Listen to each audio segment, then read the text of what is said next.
Good morning. Time for convening has arrived. The Senate will come to order. At this time, I want to ask all unauthorized personnel to exit the chamber. Senator from the 6th, you look mighty jolly this morning. Recognize you for the reading of the journal. Thank you, Mr. President. I was just looking at you and admiring your hair today. It's kind of flipped up nicely and looks like the wind was blowing hard out there today. But it's getting grayer dealing with y'all all the time, I can tell you that. I hear you. I keep getting shorter and fatter for some reason. Mr. President, we have a great lineup of pages today. Out of Marietta, we have Barrett Burkhart and Jackson Burkhart. Little brother combo there. Out of Roswell, Caroline Young. From Canton, we have Sierra Reese. From Villa Rica, Jasper Burden.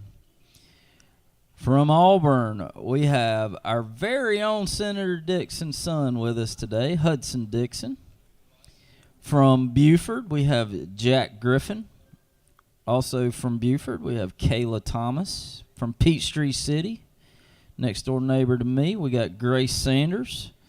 From Atlanta, Anderson Adams. Douglasville, we have Rachel Graham and Simone Wilson. From Hawkinsville, Brooks Blowers. From Atlanta, Brindley Brown and Jones Brown, little brother-sister combo there. From Marietta, we have Jian Huang. We have Bodum Kim, Jaeyoung Kim, Yadum Kim, and Bodum and Bodum and Yadum are brother and sister. From Johns Creek, we have Arna Voshan. From Woodstock, another brother-sister of Ashlyn and Eric Daniele. From Atlanta, we have Audra and Sloan Harrison, little sisters there. And then from Bonaire, we have Madeline Potter. Y'all give these pages a big round of applause. We appreciate them being here. Looking forward to working with y'all today to handle the people's business here in the Georgia State Senate. Mr. President, the journal has been read and found to be correct. All right. Thank you, Senator.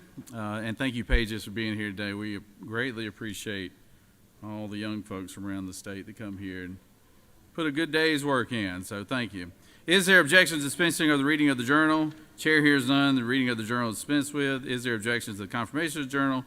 Chair hears none. The journal is confirmed. All senators who have bills and resolutions to introduce, please bring them to the Secretary's desk at this time. First reading and references to Senate bills and resolutions. Secretary? Senate Bill 198 by Senators Albers of the 56 and others, a bill to be entitled An Act to Amend Chapter 6 of Title 47 of the OCGA relating to the Georgia Legislative Retirement System. Senate Bill 199 by Senators Watson of the 11th and others, a bill to be entitled An Act to Amend Chapter 5 Ethics.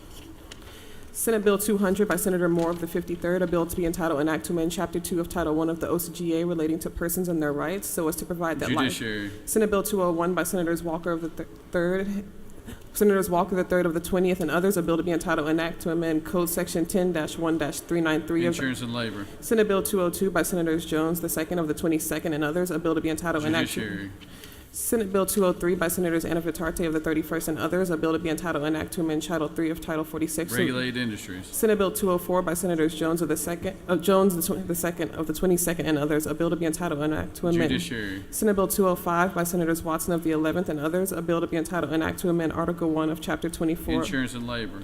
Senate Bill 206 by Senator Summers of the 13th, a bill to be entitled An Act to Create the South Georgia Energy Authority. State and local government. Senate Bill 207 by Senator Strickland of the the 42nd and others, a bill to be entitled an act Judiciary. Senate Bill 208 by Senators Hickman of the 4th and others, a bill to be entitled an act to amend Title 50 of the Regulated Industries. Senate Bill 209 by Senators Goodman of the 8th and others, a bill to be entitled an act to amend Title 47 of the OCGA relating to Retirement. Senate Bill 210 by Senators James of the 28th, a bill to be entitled an act to amend an act creating the State and local government. Senate Bill 211 by Senators James of the 28th and others, a bill to be entitled an act to amend Article Public 7. safety. Senate Bill 212 by Senators Still of the 48th and others, a bill to be entitled an act to amend Part 14 of Article 6 of Chapter 2 of Title 20. Ethics. Senate Bill 213 by Senators Kirkpatrick of the 32nd and others, a bill to be entitled an act to amend. Regulated industries. Senate Bill 214 by Senators Burns of the 23rd and others, a bill to be entitled an act to amend Chapter 2 of. Ethics. Senate Bill 215 by Senators Robertson of the 29th and others, a bill to be entitled an act to amend Article 2 of Chapter 19. Judiciary. Senate Bill 216 by Senators Robertson of the 29th and others, a bill to be entitled an act to amend Chapter 23 of Title. Retirement. Senate Bill 217 by Senators Islam Parks of the 7th and others, a bill to be entitled an act to amend Chapter 2 of Title. Education and youth.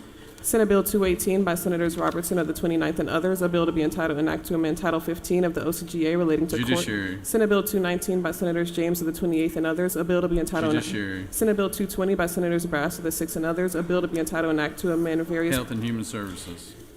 Senate Resolutions 207 by Senators Orrock of the 36th and others. Children and family.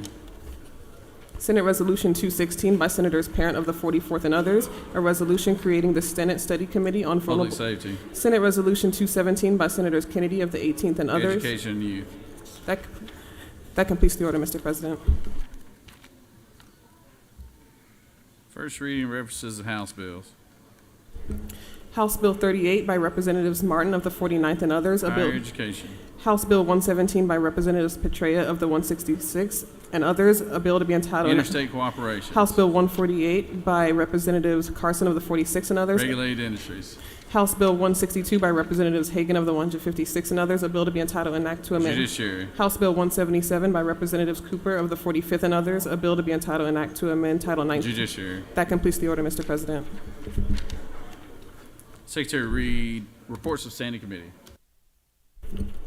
Mr. President, the Senate Committee on Finance has had under consideration the following legislation and has instructed me to report the same back to the Senate with the following recommendation: that Senate Bill 129 do pass by substitute, Senate Bill 141 do pass by substitute. Respectfully submitted, Senator Huff Stetler of the 52nd District Chairman. Mr. President, the Senate Committee on Health and Human Services has had under consideration the following legislation and has instructed me to report the same back to the Senate with the following recommendation: that Senate Bill 130 do pass, Senate Bill 140 do pass. Respectfully submitted, Senator Watson of the 1st District Chairman. Mr. President, the Senate Committee on Public Safety has had under consideration the following legislation and has instructed me to report the same back to the Senate with the following recommendation: that Senate Bill 160 do pass, Senate Bill 116 do pass. Respectfully submitted, Senator Albers of the 56th District Chairman. Dear Mr. Secretary, pursuant to Senate Rule 2-1.6, I hereby give notice that I will introduce a minority report to be read along with the majority report of Senate Bill 116, which was passed by the Public Safety Committee on Wednesday, February 19th, 2025. Sincerely, Senator Jackson of the 41st District Chairman. That completes the order, Mr. President. Secretary read bills and resolutions a second time. Senate Bill 20 by Senator Kirkpatrick of the 32nd and others, veterinarians, student loan repayment who practice shelter medicine and nonprofit pet sterilization clinics provide, create the State Veterinary Education Board for Shelter Medicine and Pet Sterilization. Senate Bill 28 by Senator Dolezal of the 27th and others, Red Tape Rollback Act of 2025 enact. Senate Bill 56 by Senator Anna Vitarte of the 31st and others, Georgia State Indemnification Fund, the Department of Administration Services to purchase annuities for the repayment of indemnification claims, authorize. Senate Bill 85 by Senator Brass of the 6th and others, grants for foster children, a grant program to provide grants to former foster youth who meet eligibility requirements subject to specific appropriations established. Senate Bill 86 by Senator Anna Vitarte of the 31st and others, alcoholic beverages, retail dealers to offer discounts to consumers through premiums, coupons, or rebates on alcoholic beverages purchased for consumption off the premises authorized. Senate Bill 111 by Senators Albers of the 56th and others, Georgia Consumer Privacy Protection Act, enact. Senate Bill 119 by Senator Goodman of the 8th and others, manufactured or mobile homes, limited exceptions to circumstances under which a manufactured home shall become a real property, provide. Senate Bill 126 by Senator Dixon of the 45th and others, Completion Special Schools Act, certain students to be enrolled, lower the age of eligibility from 18 to 16. Senate Bill 131 by Senator Hodges of the 3rd and others, Georgia Board of Healthcare Workforce, Georgia Healthcare Professionals Data System Establishment. Senate Bill 154 by Senator Hatchett of the 50th and others, United States Department of Education, references from the OCGA, revise or remove. House Bill 15 by Representative Williamson of the 112th and others, Banking and Finance Update Terminology Provisions. That completes the order, Mr. President. It is now time for the morning roll call. Are there any motions to excuse? I'll have one. Recognize the senator from the 33rd. Thank you, Mr. President, and good morning, y'all. I ask for unanimous consent to excuse the senators from the 27th and 28th for business outside the Capitol, sir. Without objection, the senators from the 27th and 28th are excused. Recognize the senator from the 51st. Yes, sir. I'll ask for unanimous consent to excuse the senators from the 4th and the 47th for business inside the Capitol. Without objection, the senators from the 4th and the 47th are excused. Any other? Recognize the senator from the 53rd. Thank you, Mr. President. I ask for unanimous consent to excuse the senator from the 27th. Without objection, the senator from the 27th is excused. Any other motions to excuse? Secretary will call the roll. Senator, signify your presence by voting the yea switch.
Let's circle it now.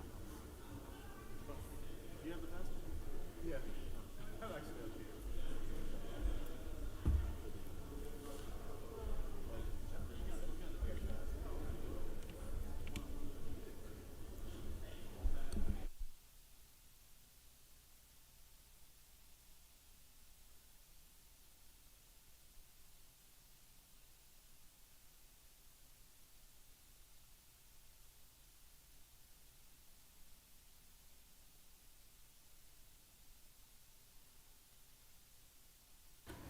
It is now time for the morning devotion. All senators, please take your seats.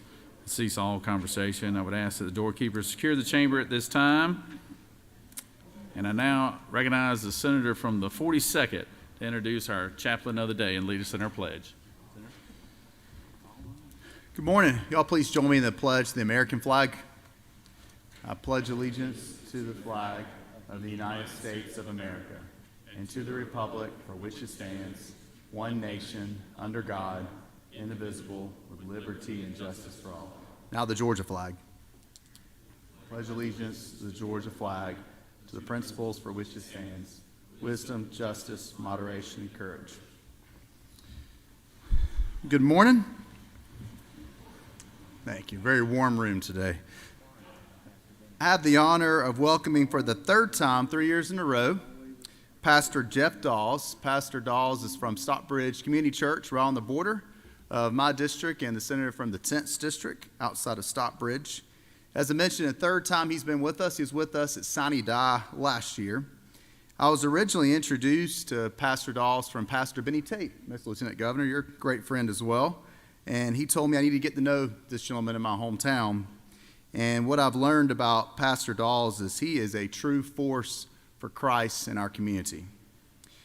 He has led the effort for the Pray for Schools movement in Henry County with all 50 schools because of Pastor Dawes coming together and having people in the parking lots for school every year praying for our students. He is someone that has, like a lot of us during session at least, has people tug at him all the time. Got a very large church, a very large community that looks at him. Despite that, the best thing about Pastor Dawes is he spends time every single week praying for people like me. He sends me a text every single week, and I'm not the only person he sends that text to, I'm sure, that talks about what he prayed over that day for me. And that means a lot to me. It tells you about his true character, someone that's not just out there in the community for all of us to see, but behind the scenes, truly serving Christ. Y'all, please help me welcome Pastor Jeff Dawes.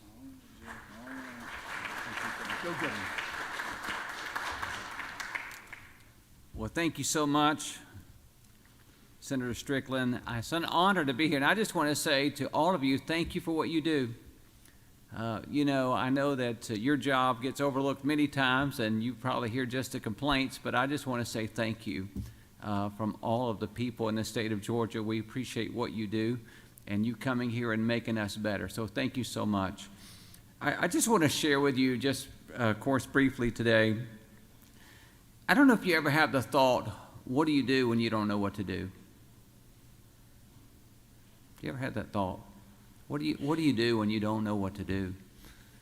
And I love the Bible because it lays out all these plans. And there's a passage in 2 Kings 7 that talks about this situation with these 4 leprous guys, these guys that had leprosy. They were on the outside of the Israel's walls. They couldn't go in the city, and in the city anyway, there was a severe famine going on at this time. Nobody had any food. And then the reason that they were in a famine is because an enemy army, the Syrians, had made a wall around that and cut off all the supplies. And here these 4 men that have leprosy, disease, they can't be around people, are sitting outside the city gates. And they say this to themselves. They say, if we stay here in this position, we're going to die. If we go back into the city, there's a severe famine there, and we're going to die. And if we go forward into the enemy's camp, we're probably going to die. I don't know if you've ever been in those situations before, to where it seemed like every decision was one that was going to be of loss. But it's amazing how our God always has a plan. The Bible tells us that those Syrians said, okay, if we go into the city, we're going to die. Back in the city, back in our past, we're going to die. If we stay here, we're going to die. If we go into the enemy's camp, we're going to die. So what should we do? And their decision was that they would walk forward in faith toward the enemy's camp. And as they begin to walk toward the enemy's camp, it's amazing what happened. God caused a noise. And the enemies of Israel heard the sound of great chariots and horses coming, charging toward them. And the only thing that was walking toward them were 4 leprous men, diseased men. It scared them so much, it scared the enemy so much that they abandoned everything and they just took off running, fleeing for their lives. Thousands of people left because God caused a noise. And so what about you? Where are you at today? Many of you probably have been tempted, okay, if I go back into my old ways of life, you know what's there. That's why you left it. It was bad. You die. If you stay where you are personally in your personal life, and you don't move forward, you know that death is there. You've got to make a decision. And many times, right now, you're saying, okay, well, my option to go forward looks like I may die as well. What do? You keep calling on God, and He causes a noise. He does what you cannot do. Let me ask you this question. Have you ever seen God cause a noise? There's a lady in my church, I never will forget, her name was Virginia. Virginia was blind. And she'd been praying, God, please heal my eyes. And I never will forget the morning that I got a phone call from Virginia. She was in her 60s now. And she said, Pastor, you're never going to believe this. I said, what is it, Virginia? She said, today, God healed my eyes. I woke up this morning and I can see. And I never will forget her in her first time walking into our church, being able to see a divine miracle. And she walked in the door and she said, I can never believe this is what it really looked like. I know that when she saw me for the first time, she was a little disappointed. My voice sounded a lot more sexier than I look, I'm sure. Also, have you ever seen God cause a noise? If I go back, I'm going to die. If I stay here, I'm going to die. If I go forward, I don't know what's going to happen. I may die. I remember, I've been the pastor of my church, will be 30 years this April. And I remember about 20 years ago, it wasn't so good. Those things that Brian talked about, if it had been 20 years ago, it had been bad. People were leaving. Financially, we were broke, and we were going out. As a matter of fact, the next Sunday, I was going to go up and tell our church that we were closing the doors and that we were going to sell the church because financially we were just so bad. And I remember weeping and telling God what a failure I'd been. And that when I was going to move my wife back to her family, and I never was going to try to be a pastor again because I'd failed. And I remember after saying that prayer, how 20 minutes later, that after saying that prayer, begging God for months, and when I said I was finally over, God caused a noise. And I never will forget that person to come in, and there was a financial means, a miracle within 30 minutes of after that prayer. So what do you do when you can't go back? Because you'll die. If you stay where you are, you will die. I can always tell you the best gamble is always to move forward with God in faith. About 6 years ago, I walked into a hospital room. I'm a pastor. I walk into a lot of hospital rooms. But this time it was different. It was my brother, who's younger than me. The diagnosis had come down. It was stage 4 pancreatic cancer, a death sentence. The doctors looked at us and said, you got 3 months to live. Do whatever you want to do. And I never will forget that day.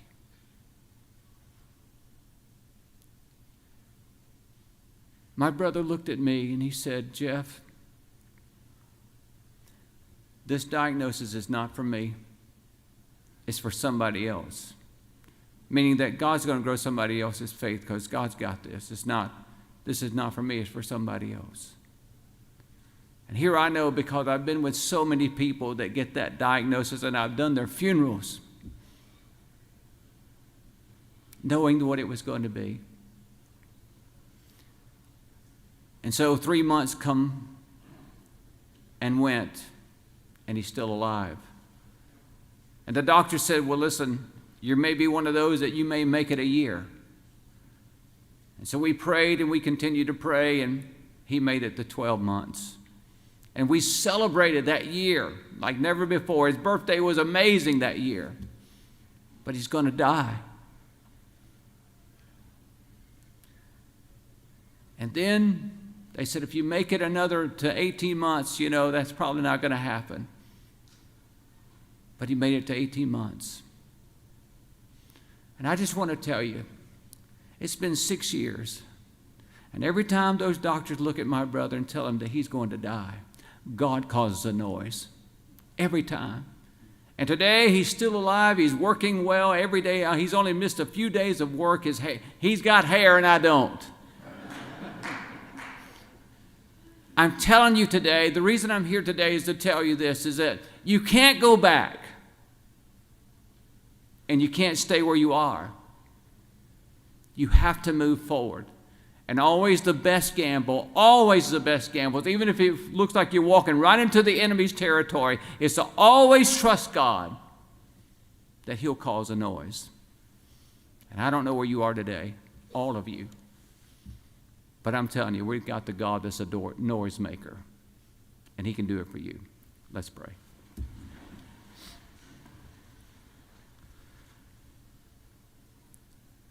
God, today we come before you because we believe that you do what you say you can do.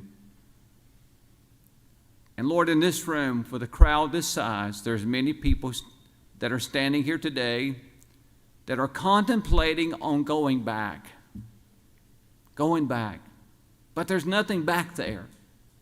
Everything they left is back there. It's back there. It's no good. And there's many that are sitting here just saying, I'm done. And they're just going to stay where they are. And if they do, they will die. But God, you're calling all of us to move forward in faith, even if it looks like we're walking into the enemy's camp, and that you will do what we cannot do. I pray for those today that are struggling, oh God, medically today, that you would cause a noise. Those, oh God, that are struggling financially today, that you would cause a noise. God, those that are struggling in their marriages today, that you would cause a noise. Those that are struggling with their children today, God, that you would cause a noise. And Lord, those that are struggling, oh God, with relationships under this dome, I pray today, oh God, that you would cause a noise and there would be breakthrough. I pray this prayer in the mighty name of Jesus Christ, our Savior and Lord. Amen. Thank you so much, everybody.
I could have everyone's attention. If I get everybody's attention real quick, we always like to introduce our doctors of the day, and Dr. LeJune Oliver with Kaiser has a family practice. Oh, I'm going to introduce her, Senator. No. No, we have a senator from I'll let Senator from the 32nd say a few words about her, but this is a homegrown talent right here. She's graduated from Mays High School right here in Atlanta, went to Emory undergrad. Yeah, there you go. And then got her, went to medical school over in Augusta, Georgia. So we're glad to have her. And Senator from 32nd, do you want to say a few words? Yes, absolutely. Thank you. Thank you. I hope you guys will welcome Dr. Oliver with Kaiser, family physician. She focuses on healthy lifestyles and prevention, which is very important. She's a native Georgian, and we have realized that it's very important to grow our own medical professionals in the state of Georgia, and that means medical school, residency, and everything beyond that. So she speaks to a lot of groups about prevention, and we are so glad to have her, so I'm going to invite her to say a few words. Dr. Oliver. Good morning. Thank you so much, Mr. President, Senator Kirkpatrick, and Senator James in her absence, and to all of our hardworking senators. It is my privilege to serve as your doctor of the day today. I do bring greetings from the Southeast Permanente Medical Group, and I certainly want to extend my sincere gratitude for your selfless service and commitment. As already been shared, I am a native Georgian, fully medically trained here in Georgia, and healthcare is my passion. So thank you for keeping health top of mind for the citizens here at Georgia. And also, too, as you continue to serve, just want to remind you that you take time to take care of yourself, to make sure that you keep your health a priority, get you plenty of rest, and practice healthy habits. So thank you so much for having me as your doctor of the day today. Thanks. Good job. Good job. Good job. Good job.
We have several special guests today. We've got a group from Savannah, Georgia today. Secretary, read the resolution. Senate Resolution 77 by Senators Watson of the 1st and others, a resolution congratulating Great Dane upon the 125th anniversary of its founding and for other purposes. Whereas founded in 1900 as the Savannah Blowpipe Company, Great Dane adapted to the growing American steel industry and began building flatbed trailers out of necessity to help move products. And whereas located in Savannah, Georgia, the company was pivotal in the development of the first refrigerated trailers to transport fresh produce from Florida to the northeastern states.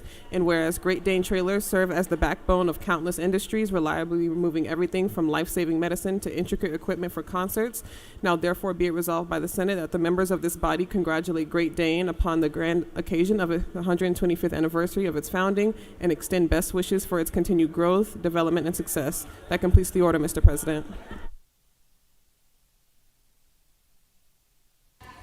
Is there objection to the adoption of the resolution? Chair hears none. The resolution is adopted. That was loud. Recognize the senator from the 1st.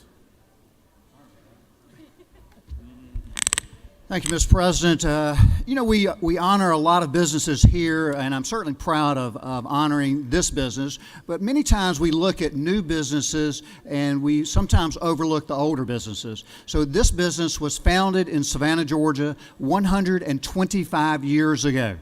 Great Dane Industries has been a big part of our community and is also part of the Statesboro community and also here in Atlanta. Without further ado, I would like to turn it over to Chris Hammond, the Executive Vice President for Great Dane. Thank you, sir. Hey, good morning, everybody, and thank you for hosting us today. On behalf of my colleagues behind me, Brandy, Alan, Vic, and Anthony, we want to thank you for the recognition. Great Dane was started 125 years ago in the state of Georgia, and we have continuously run operations in the state. We have 4, 5, and 6 generations of Georgians that today still work in this company, and we're highly proud to be a Georgia-born, Georgia-bred company. We invented refrigerated trailers in the industry, which is a linchpin to growing the economy of Georgia as a produce-producing agricultural state. So we are part of what connected Georgia to the rest of the United States and to the world. So on behalf, again, of everyone at Great Dane, thank you for the recognition. And as you're driving down the highway, look for the red oval Great Dane dog, and you will always remember Great Dane was born in Georgia. So thank you very much on behalf of our company. All right, good job, good job. Yeah.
We have some more special guests here today. Secretary, read the caption. Senate Resolution 147 by Senators Estevez of the 35th and others, a resolution recognizing and commending the launch, expose, advise, direct Center for Youth and for other purposes. Whereas founded in 2007 by Atlanta native and former Chicago Cubs outfielder C.J. Stewart and his wife Kelly, the launch, expose, advise, direct Center for Youth aims to empower Atlanta's black youth through the methodology of sports-based youth development, and whereas through direct service programming, LEAD uses baseball for boys and tennis for girls to equip students in Atlanta public schools and Metro Atlanta with the confidence and skills needed to overcome crime, poverty, and racism, and whereas LEAD bridges a critical gap for vulnerable families in inner city Atlanta by offering high-quality sports-based youth development programs that are paid for by the participants' commitment to their grades, attendance, behavior, and community service, thus removing the barrier for monetary costs, and now therefore be it resolved by the Senate that the members of of this body recognize and commend the Launch, Expose, Advise, Direct Center for Youth for its valuable contributions on behalf of the youth of this state, as well as extend best wishes for its continued growth, development, and success. That completes the order, Mr. President. Is there objection to adoption of the resolution? Chair hears none. The resolution is adopted. Y'all, hey, let me get everybody's attention real quick. We always have special guests here, and the noise is getting a little bit loud right now, and everybody always likes for their people to get the proper attention. So if everybody could quiet it down just a little bit while we do these special presentations, I would greatly appreciate it. Senator from the 35th. Thank you, Mr. President. And this morning I have the honor of welcoming the Lead Center for Youth and their co-founders. Lead Center for Youth. Lead.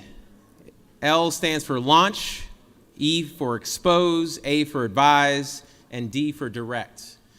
This is an organization here in Metro Atlanta that uses sports, specifically the sports of baseball and tennis, to teach black youth how to overcome 3 curveballs that threaten their success: crime, poverty, and racism.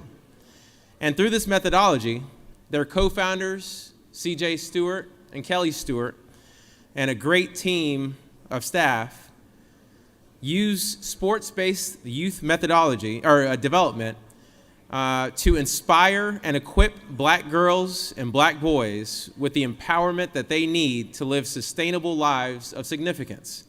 They deliver year-round experience through their Pathway to Empowerment programming that includes activities along 4 pillars of focus: athletics, academics, civic engagement, and commerce. And colleagues, I've had the opportunity and the honor to mentor youth through this program. And I can tell you that the youth pour as much into you as a mentor as you pour into them as mentees. And I am honored here this morning to thank them for all of their hard work across Metro Atlanta. And as a Senate body, I appreciate y'all in joining me and acknowledging them and thanking them for their great work. Please give us a warm welcome for co-founder CJ Stewart. And I should also note that CJ and Kelly are connected in the community in a number of ways, but one of their most important connections, they tell me, is through Leadership Georgia and their affiliation with the Rules Chairman, Matt Brass. All right. CJ? And thank you, Lieutenant Governor. Good morning, everyone. My name is CJ Stewart. I'm the co-founder and chief visionary officer for Lead Center for Youth. Our mission is to use sports-based youth development to teach black youth in Atlanta how to overcome the 3 curveballs that threaten their success, which is crime, poverty, and racism. I'm standing here today because of our dear friend and colleague on the front line for youth. Thank you, Senator Estevez, for sharing your platform with me, my team, and the hundreds of youth in Atlanta we serve each day. I'm joined today by my wife, Kelly, our CEO, our directors, Bree McClendon and Mackenzie Stewart, and our board chair, Des Thornton. I also see Senator Brass, one of our fellow classmates from Leadership Georgia, class of 2023, best class ever. My wife, Kelly, and I founded Lead Center for Youth in 2007, but Lead unofficially started when I was born in 1976. Baseball literally saved my life. A Grady baby born to a teenage mom and a young father, we lived in the Bankhead community in the housing projects, Hollywood Brooks. I fell in love with baseball when I was 8 years old, and I say it saved my life because this was at the height of the growing crack epidemic. While I was generally a good kid, life could have gone either way for me because of the environment I grew up in. One day, my aunties saw me using sticks to hit rocks in my grandma's backyard on Beecher Street, and they saw I had fashioned some styrofoam cups into makeshift wristbands. They knew then they had to get me involved with organized baseball. I believe that decision changed my life trajectory. I was surrounded by community leaders as coaches in my rec league at CYO Cascade Youth Organization, and the civil rights leaders I was reading about would often be at our games cheering us on. A sense of pride, belonging, empowerment, and protection, that's what the beautiful game of baseball gave to me. And it's my pleasure and privilege to provide that same feeling for over 300 black youth in Atlanta who are still overcoming the same curveballs of crime, poverty, and racism I had to overcome. There are many quotes that I love that speak to the power of sports, and I'll leave you with one of my all-time favorites by Nelson Mandela. Sport has the power to change the world. It has the power to inspire. It has the power to unite people in a way that little else does. It speaks to youth in a language they understand. Sport can create hope where once there was only despair. It is more powerful than governments in breaking down racial barriers. It laughs in the face of all types of discrimination. Thank you. Good job. Good job.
All right, we've got one last special presentation. Secretary, read the caption.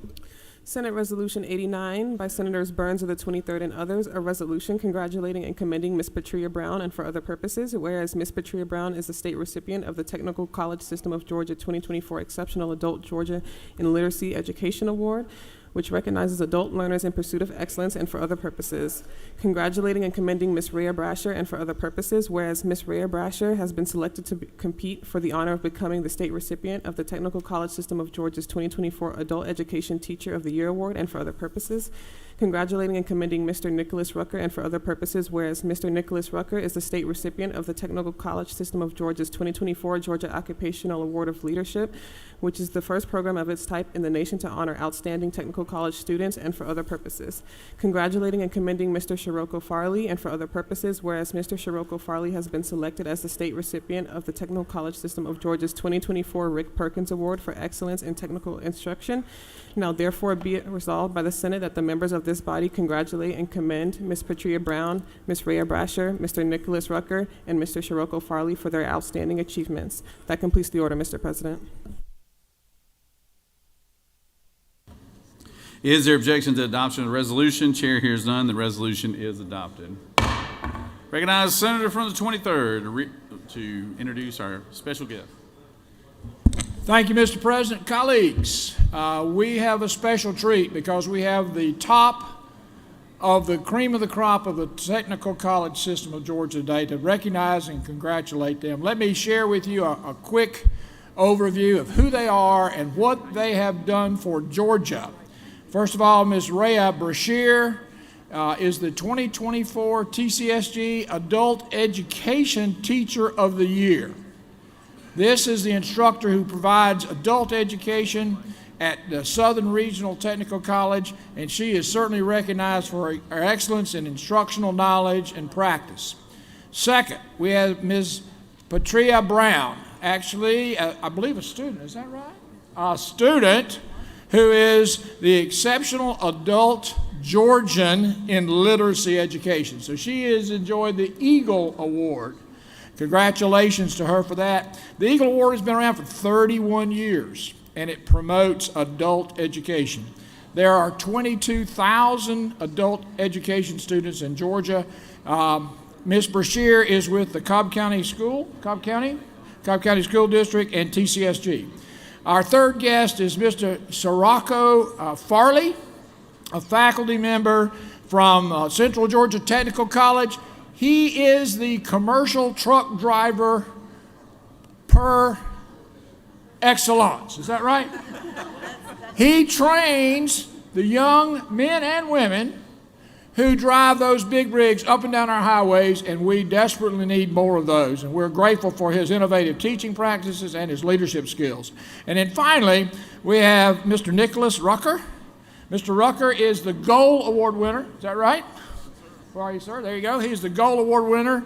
That is the Georgia Occupational Award of Leadership Award for 2024. The Gold program has been around for 52 years. There are 146,000 students in TCSGs, and Mr. Rucker is their physical therapy assistant student at Athens Tech. If you would please help me congratulate these students, and I'm going to turn it over to each of these individuals for a moment of their time.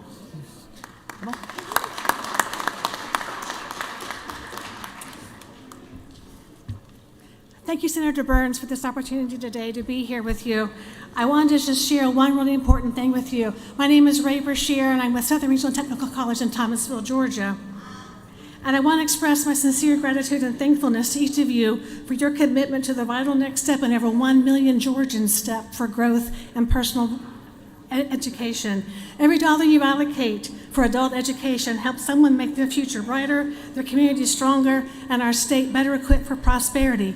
Recently, while representing TCSG at the State Board Conference in Savannah, I spoke with Dr. Brent Stubbs of Hyundai, and he said to me, quote, "Out of all the educational programs in our nation, only one graduates at a graduate every single day. That's what is so good about the GED program," unquote. That is so true. And it is very likely that somebody in your town, county, or voting district will complete their high school education today. That means tomorrow will be a brighter day for Georgia because our technical colleges offer a path to growth through education. That's why I choose to be an adult educator, because I want to be a part of someone's brighter future. Thank you so much.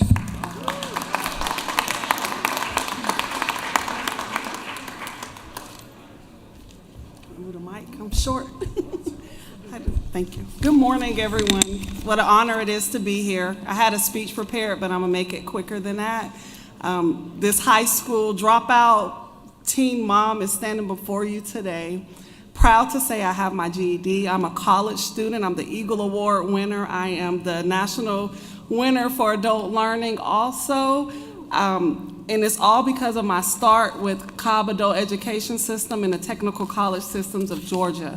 So I want to thank you, and I do want to touch on my speech a little bit because I really love this part, but I would like to say that one thing that I really enjoy about the Technical College Systems of Georgia is like they give you the steering wheel and a map and told me the world was mine, and it was up to me which way I would like to drive it. Thank you.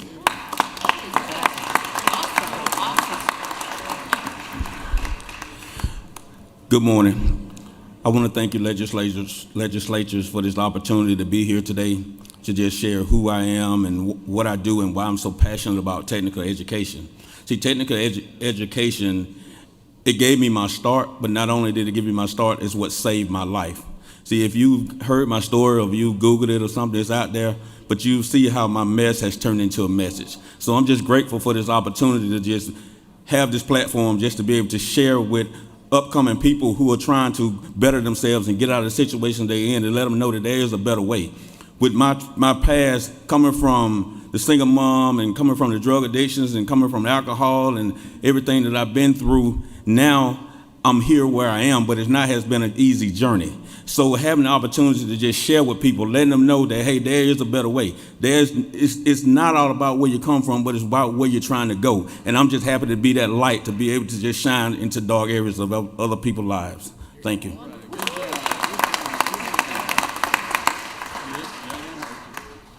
I also would like to say thank you to all the legislators and policymakers for inviting us here today. I would also like to thank you for your unwavering support and belief in us as a technical college system. What I'm about to say may be a bit philosophical, but it's truly what I feel when I think of my college, Athens Technical College, and the technical college system of Georgia. You see, as you consider human beings, we are the only living creatures that can be in a situation and not like that situation, and if given the proper tools and resources, we can change that situation to become more of what we would like to see. In other words, we have the ability and the power to create better futures for ourselves. When I consider the technical college system of Georgia, what I see is a vehicle by which an ordinary individual can come through the doors, they can receive extraordinary resources and tools, and then they go out into the world and they can create better futures for not only themselves, but also their families, their communities, and the citizens of this exceptional state called Georgia.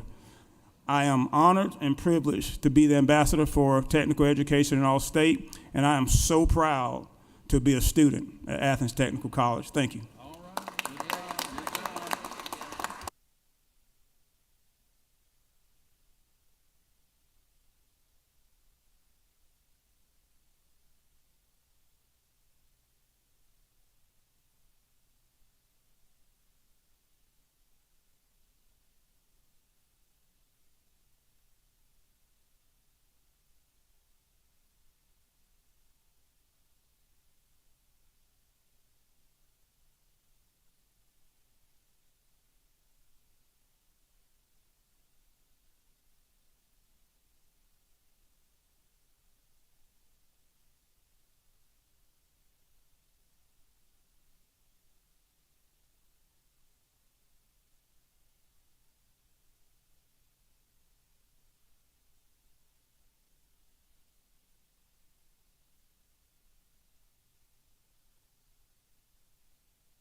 Are there any unanimous consents?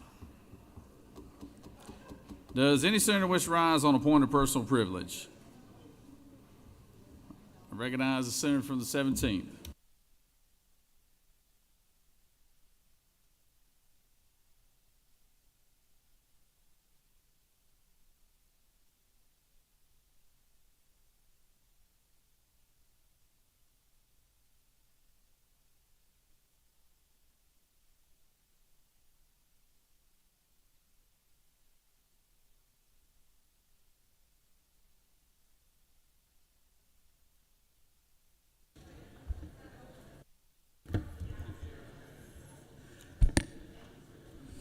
Thank you, Mr. President. Colleagues, I am delighted today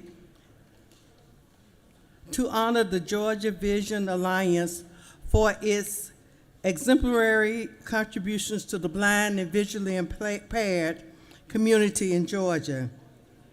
The Georgia Vision Alliance has been a steadfast advocate for the blind and visually impaired community, working tirelessly to advance accessibility, equality, and opportunities across the state of Georgia.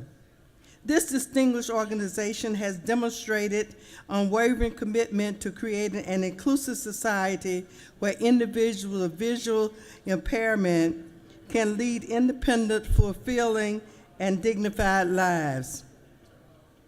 The Georgia Vision Alliance has provided invaluable resources, education, and advocacy for policies that promote accessibility, foster independence, and empower those affected by visual impairment. Under the exceptional leadership of its chairman, Alice Reckard, and co-chairman Stephanie Scott and MacArthur Jarrett, the Georgia Vision Alliance has championed the establishment of a Commission for the Blind in Georgia, a transformative initiative that has garnered widespread support and recognition for its potential to improve lives. You all can come on down so they can see you. The Alliance efforts have inspired communities, legislators, and organizations to prioritize the need of the blind and visually impaired, fostering collaboration and progress in addressing critical accessibility issues. The dedication of the Georgia Vision Alliance exemplifies the spirit of compassion, resilience, and service that defines the best of Georgia citizenry. There are two bills that we have set forth. We will bring it back this year, and one is the Braille Education Act to make sure that the children of Georgia have Braille, and the other one is the Commission for the Blind and Visually Impaired. There are about 250,000 persons in this community, and we want them to know today that the Georgia State Senate values them and will make sure that we have a commission there to support them. We have with us today Ms. Stephanie Scott of the Georgia Vision Alliance. Stephanie, raise your hand. Cicely Nipper, Georgia Coalition for the Blind. Ann McQuad, Deaf and Blind Representative in Georgia. Dorothy Griffin, and Valerie Hester with the Business Enterprise Program. They have an interpreter here today. We have others up in the gallery. If you're in the gallery, please stand so we can welcome you to your house, to the people's house, and know that we value you here today. So, senators, would you please welcome the blind and visually impaired community to the Georgia State Senate. And raise your hand right here on the side. Thank you so much, and we want you to know that you have been here before, and this time we're going to get those two bills across the finish line because the Georgia State Senate supports the blind and visually impaired in the state of Georgia. Thank you very much. Mr. President, I yield the well. Thank you, Senator. Recognize Pro Tem for a point of personal privilege. Thank you, Mr. President. Good morning, colleagues. I rise today to proudly recognize and celebrate Mercer University Day 2025 here at the Capitol. As I know what you're thinking, and I promise that this is more than just a shameless plug for my alma mater. But with full disclosure, I did spend my undergraduate years and law school time at Mercer, and so I do have a slight bias with a lot of love for Mercer. Since its founding in 1833, Mercer has consistently shaped the minds of students, preparing them to lead in a diverse array of fields, including law, medicine, business, engineering, and of course the arts. With over 9,200 students across 12 schools and colleges as the current student body, Mercer remains at the forefront of academic distinction and community engagement, steadfast in its commitment to excellence. Mercer's mission, which is, quote, to teach, to learn, to create, to discover, to inspire, to empower, and to serve, is a guiding principle that reflects the institution's dedication to equipping its students with both the knowledge and values necessary to drive positive change in the world. As a proud representative of Macon, Mercer's impact on our community back home is profound, and the beating heart of Macon is a vital part of our local culture. My duty under the Gold Dome is to continue supporting Mercer's mission by ensuring that Georgia remains a place of higher education and where it thrives. Colleagues, please join me for a warm welcome for anyone here that may be associated with Mercer, and if you're in the gallery, please stand and let us honor you.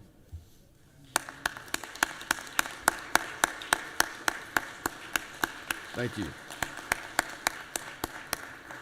Thank you, Mr. President. I yield the well. Thank you, Senator. Always good to have the students of Mercer down here and all the faculty and everybody else that comes with it. It's a good program down there in Macon, Georgia. Glad to have y'all. Recognize the Dean of the Senate, Senator from the 15th.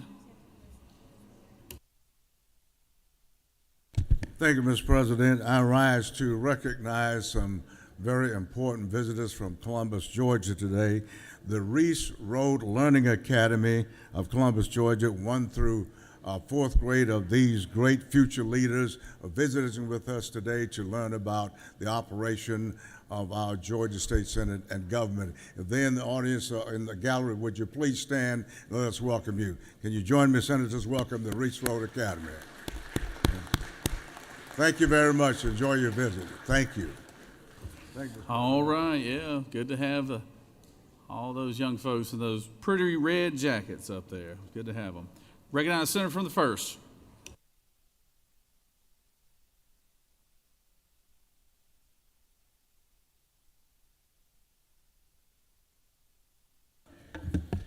Thank you, Mr. President. Just want to draw everybody's attention to the map on your desk. It's federally health qualified centers.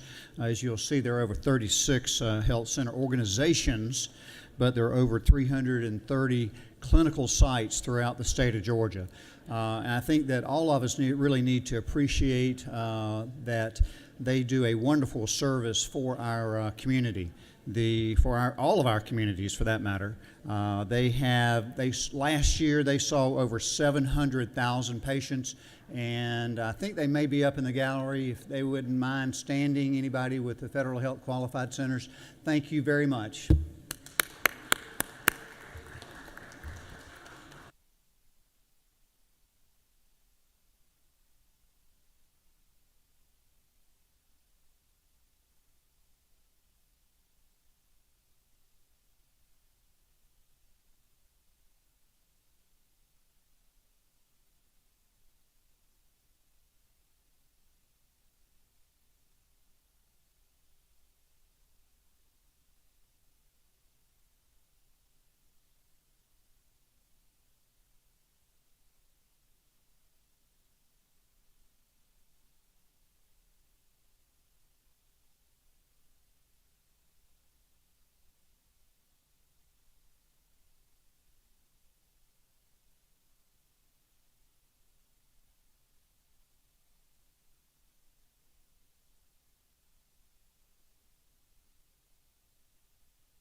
Recognize the Senator from the 53rd.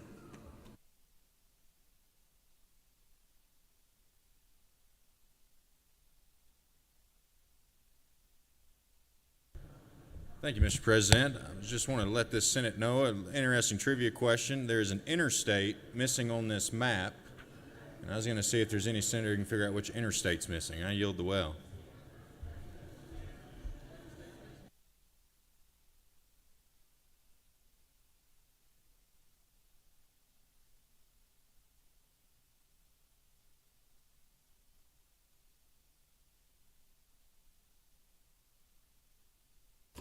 Does any other senator wish to rise on a point of personal privilege? Chair hearing none. You have before you a consent calendar of privilege resolutions. Does any senator wish to remove a resolution from the consent calendar? Is there objections to adoption of the resolution on the consent calendar? Chair hears none. The resolution on the consent calendar is adopted. Are there any motions to withdraw or commit? All right, moving on to the rules calendar. Secretary Reed, Senate Bill 96. Senate Bill 96 by Senators Eccles of the 49th and others, a bill to be entitled An Act to Amend Various Titles of the OCGA so as to modernize and update provisions, creating certain boards, panels, authorities, centers, commissions, committees, councils, task forces, and other such bodies, to provide for definitions, to provide for related matters, to repeal conflicting laws, and for other purposes. The Senate Committee on Government Oversight recommends this bill do pass. Respectfully submitted, Senator Harbin of the 16th District Chairman. That completes the order, Mr. President.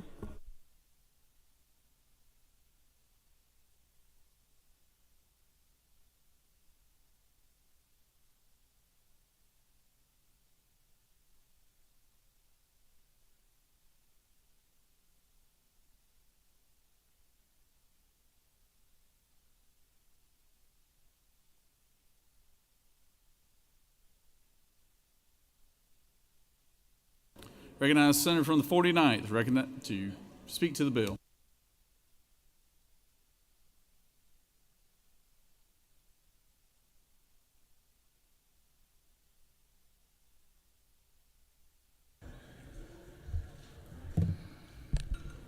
Thank you, Mr. President. I come before you today asking your favorable consideration on Senate Bill 96. I've tried to go through this process over the past couple of weeks, all the way up until the last minute, talking to some of you with concerns about some of these boards, and we've tried to get as much clarification on that as possible. Senate Bill 96 is a good government board cleanup bill focused on making government more efficient by repealing boards that are inactive or performing duplicative roles. This is not the first board cleanup bill to pass out of this chamber. The senator from the 32nd carried a similar bill that passed last session. So the boards that are being repealed include the Environmental Advisory Council, the Jekyll Island Citizens Resource Council, Stakeholder Advisory Committee, the Governor's Office for Children and Families Advisory Board, the Georgia Volunteer Fire Service Council, the Palliative Care and Quality of Life Advisory Council, the Georgia Council on Lupus Education and Awareness, the Board of Homeland Security, Employment First Georgia Council, Georgia State Games Commission, the Lottery Retailer Advisory Board, and Section 1 of the bill serves as some cleanup language for the State Housing Trust Fund for the Homeless Commission. It is important to note that despite these changes, no state resources currently available to the Georgia residents will be eliminated or divested. The bill simply reallocates certain board responsibilities to better suited state entities who presently have the proper resources to perform those roles. The changes in the bill include repealing certain boards that have not met in over a decade, some of which have not met a quorum to vote on any measure in several years, or unfunded boards that can fully perform their function without being a state entity. Each of these administratively attached agencies have spoken in support of these proposed changes and were present and willing to testify when Senate Bill 96 was heard in committee and ultimately passed unanimously. Ultimately, this bill will relieve unnecessary administrative burdens on our state agencies and help to make government more efficient. I'm happy to take any questions, Mr. President.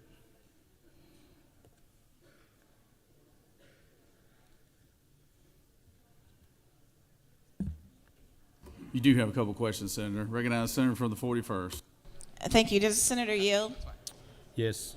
Yes, sir. I think you, as you were closing your comments, you made a statement about each of the commissions or agencies that were involved. Can you just repeat that portion for me so I make sure that I understood in terms of their compliance or agreement to this? It was the last paragraph of your speech. The changes in this bill include repealing certain boards that have not met in over a decade, some of which have not met a quorum to vote on any measure in several years, or unfunded boards that can fully perform their functions without being a state entity. The administratively attached agencies have all spoken in support of this bill. Every single one of them have spoken in support of it and were willing to testify on behalf of the bill when it was in committee. Do you further yield? Yes, ma'am. Can you specify what you mean by the administratively attached agency? What does that mean? And this is in specific reference to the Lupus Foundation, or the Lupus portion in this bill, Lupus Council. Thank you. Specifically, what agency is attached to that council that has approved this? Department of Public Health. That's where we want to move it to. Okay, thank you. Recognize Senator from the 17th for a question. Thank you, Mr. President. Does Senator yield? Yes, ma'am. I think we talked to you about this, about the Lupus Foundation,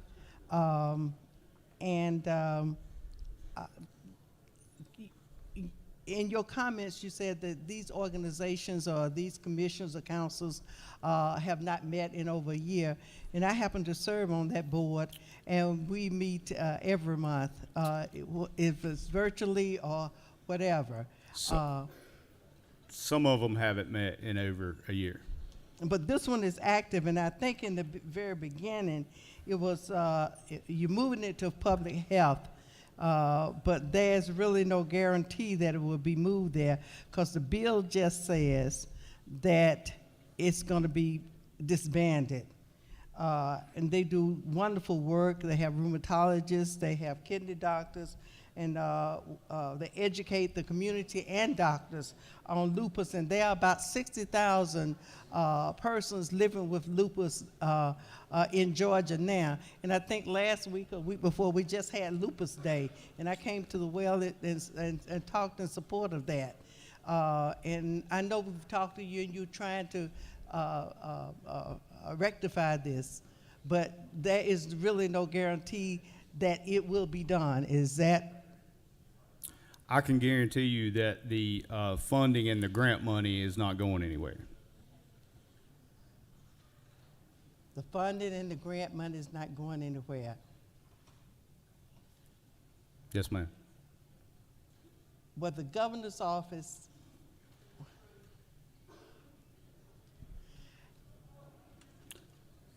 the grant's going to continue to exist under the Department of Public Health. The Lupus Foundation can continue applying for those grants. but is it not true that there is no guarantee that this will not be disbanded? We're doing away with this board. The bill said you're doing away with the board, Yes, ma'am. but you're promising us that it will not be done. I'm was not- promising you that this does not take away the funding for those grants. Excuse me. But DPH is going to administer those grants.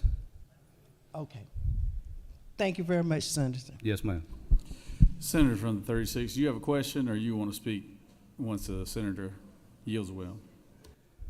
Yield Yes, ma'am. for some questions. I am aware, isn't it true, of the history of the long work of 8 years that people in this chamber and advocates in the hall worked to create the Lupus Council. And isn't that true that I'm aware? You may not know that, but now you do. Yes, ma'am. The senator knows what she speaks. Thank you. And so I was alarmed to see that this council that I know to be very active and actively funding, they are taking that money that is in the budget for that council, again, which took years to get in the budget. And to take this sweeping, lopping off the heads of this agency as well as other things like the palliative care. They're meeting real needs of real people.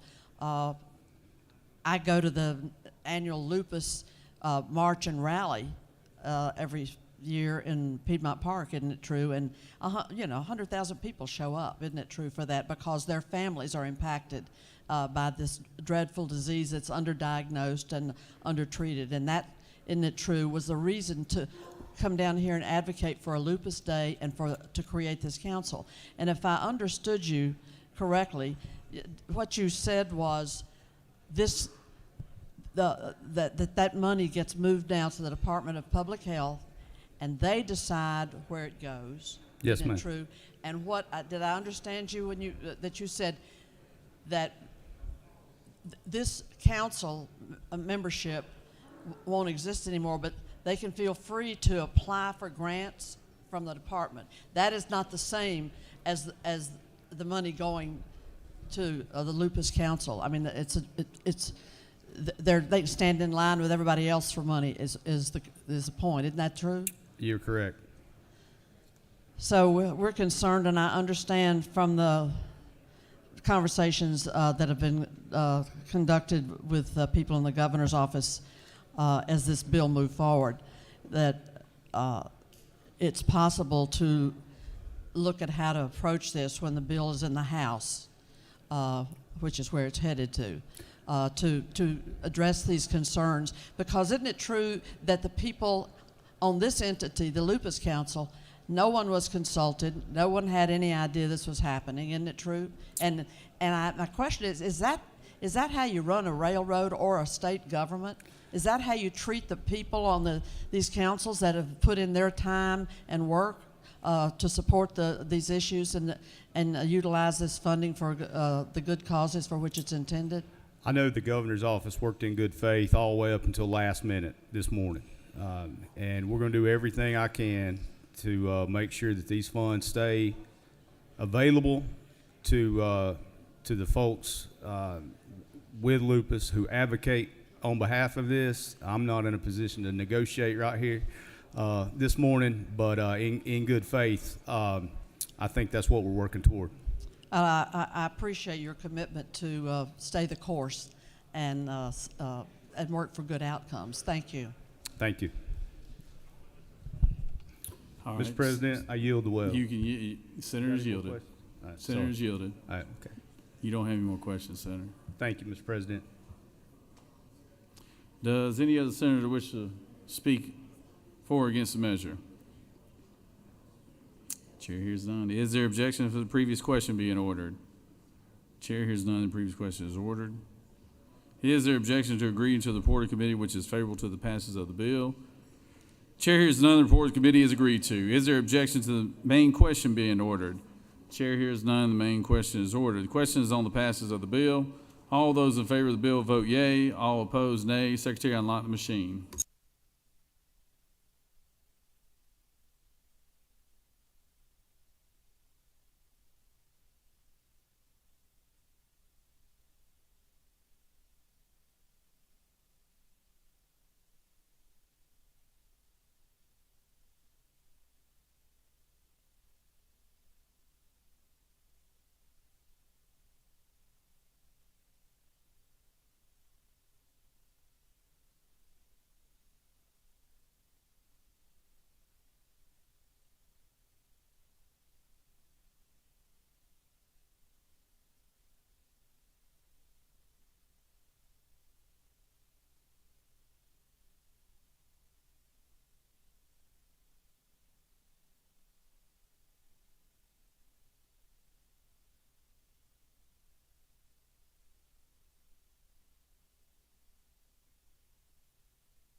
On the passage of the bill, the yeas are 35, the nays are 18.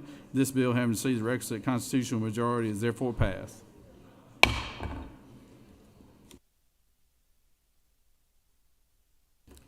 Secretary will read Senate Bill 98.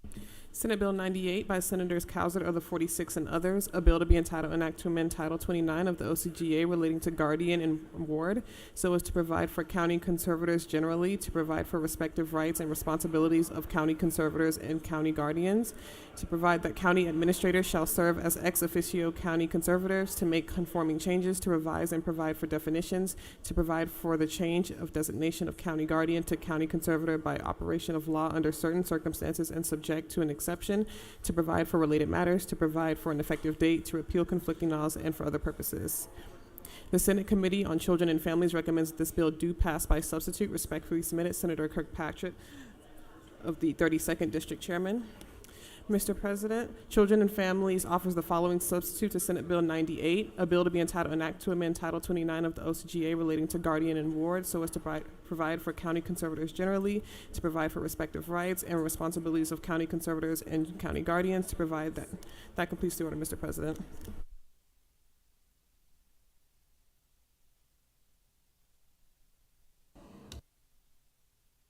Recognize the senator from the 46.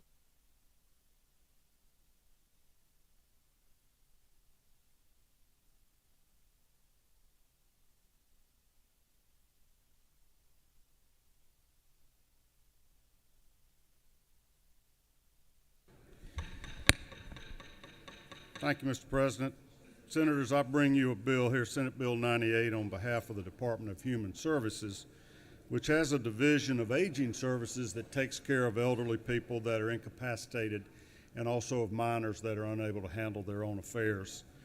Our code section in the guardianship code was changed some years ago, and we have what are referred to as county guardians, which are sort of a last resort if there's a person that's a minor or disabled person or an aging person that can't handle their own affairs that can serve as their guardian.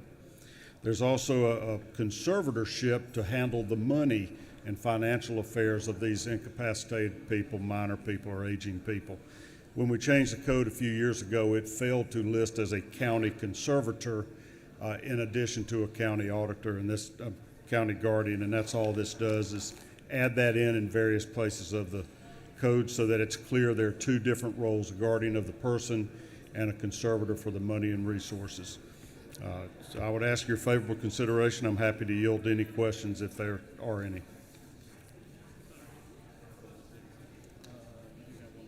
You do have one question, Senator. Senator from the 2nd.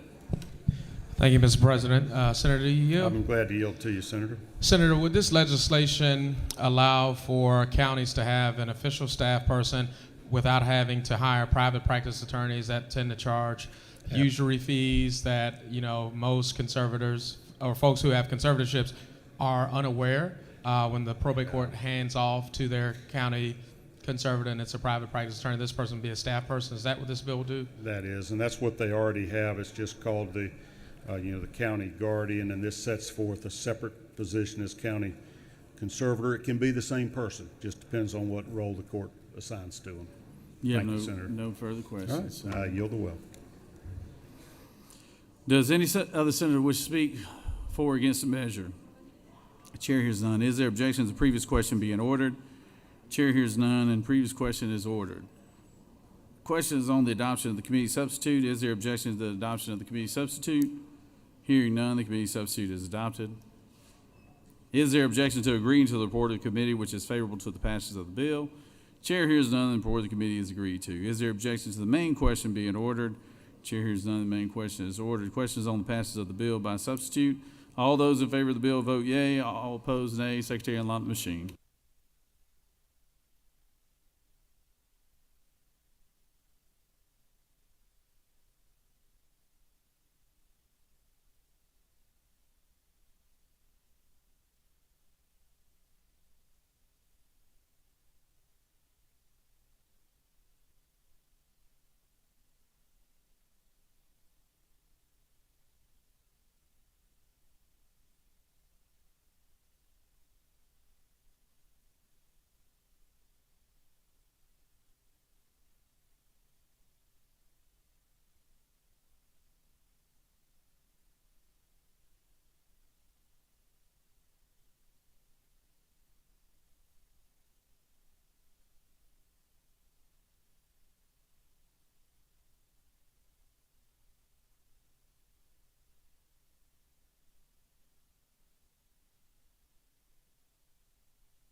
On the passage of the bill, the yeas are 50 and the nays are 0. This bill, having received the requisite constitutional majority, is therefore passed by substitute. Moving on to Senate Bill 102. Secretary. Senate Bill 102 by Senators Robertson of the 29th and others, a bill to be entitled An Act to Amend Part 1 of Article 2 of Chapter 12 of Title 16 of the OCGA relating to gambling, so as to revise provisions relative to dog fighting, to prohibit fighting of dogs and gamecocks, to prohibit possession or sale of fighting-related objects, to provide for punishment, to provide for definitions, to amend Code Section 4-8-27 of the OCGA relating to certificates of registration, requirements for issuance of certificate, individuals excluded from receiving registration, limitation of ownership, and annual renewal, so as to make conforming changes, to provide for related matters, to provide for an effective date and applicability, to repeal conflicting laws, and for other purposes. The Senate Committee on Public Safety recommends this bill do pass by substitute. Respectfully submitted, Senator Albers of the 56th District Chairman. The Public Safety Committee offers the following substitute to Senate Bill 102, a bill to be entitled An Act to Amend Part 1 of Article 2 of Chapter 12 of Title 16 of the OCGA relating to gambling, so as to revise provisions relative to dog fighting, to prohibit fighting of dogs and gamecocks, to prohibit possession or sale of fighting-related objects, and for other purposes. That completes the order, Mr. President.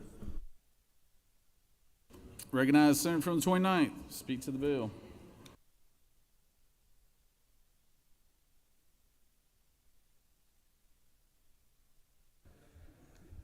Thank you, Mr. President. Colleagues, this may seem familiar. It was a bill that was carried by our good friend from Dalton last session. Did not make it through the finish line. Our friends over on the other side failed to quite understand the legislation. It's really, really simple. What this legislation does is currently in the United States of America, in all 50 states under federal law, you cannot cockfight. You cannot take a male rooster and your friend take another male rooster, you take them to a place, you strap on steel spurs on their legs or knives and put them in a pit, and people gamble on which of these two fowl will win the fight. That's basically what cockfighting is. These roosters are raised from the time they are stags, which are young roosters. They are given certain nutrients. They are given certain exercises to make them more aggressive, and then they are placed in a pit and they're gambled on who would win.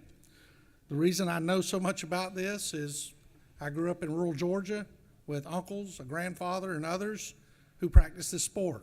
We fought grays. The other side fought reds or other breeds.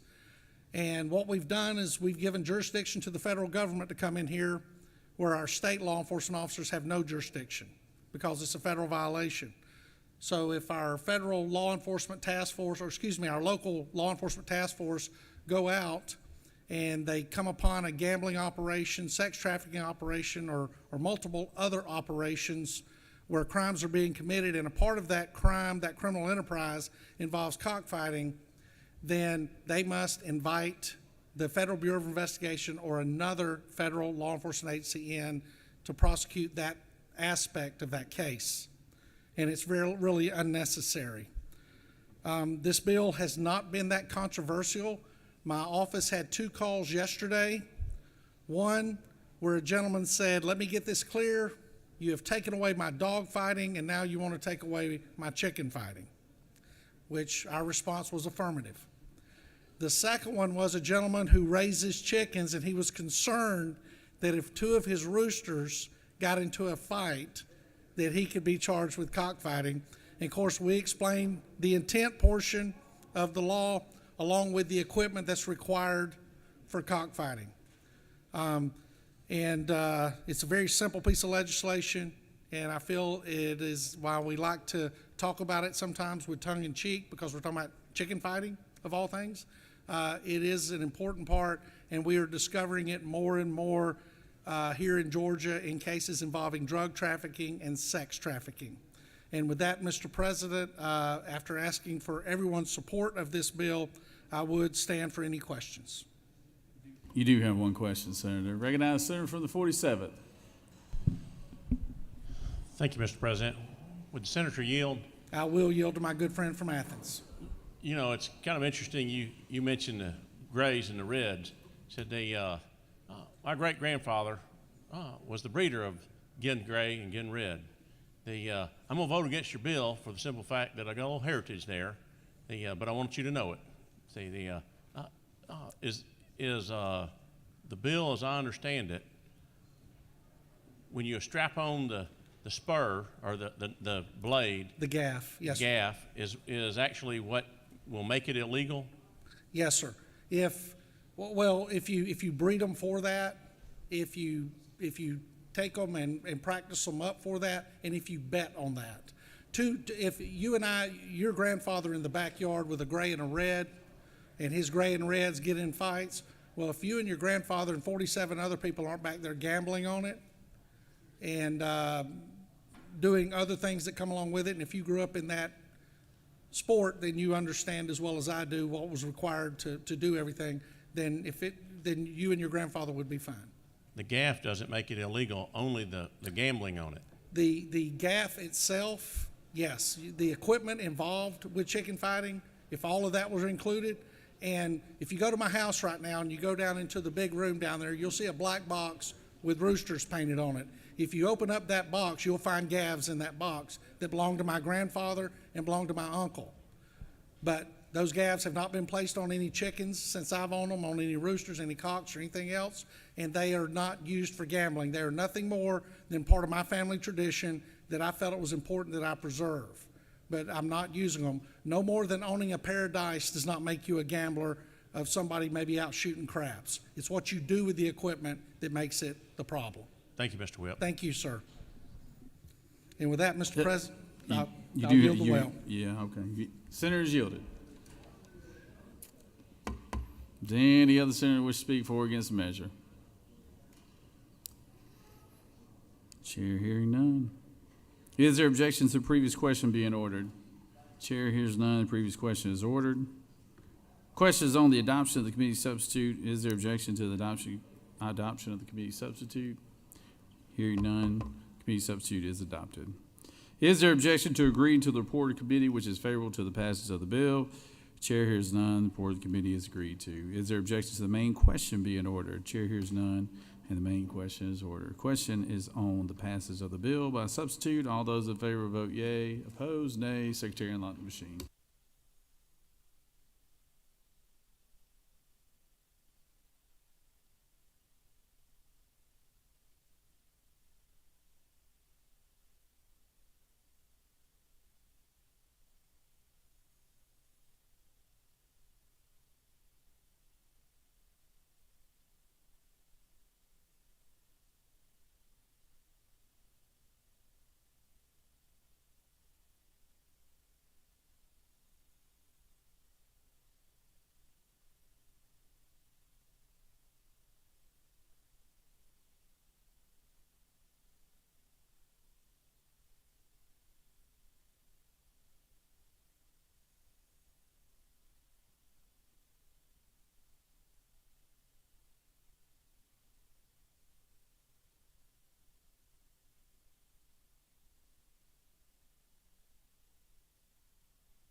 On the passage of the bill, the yeas are 49 and the nays are 3.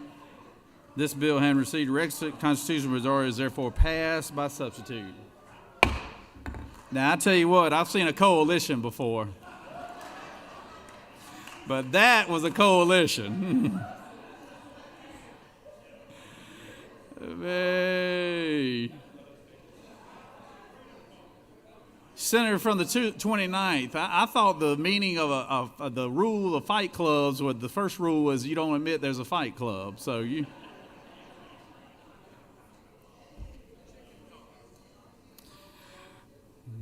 That's worth voting on again, just to see those three back there voting with each other. Moving on, Senate Bill 138.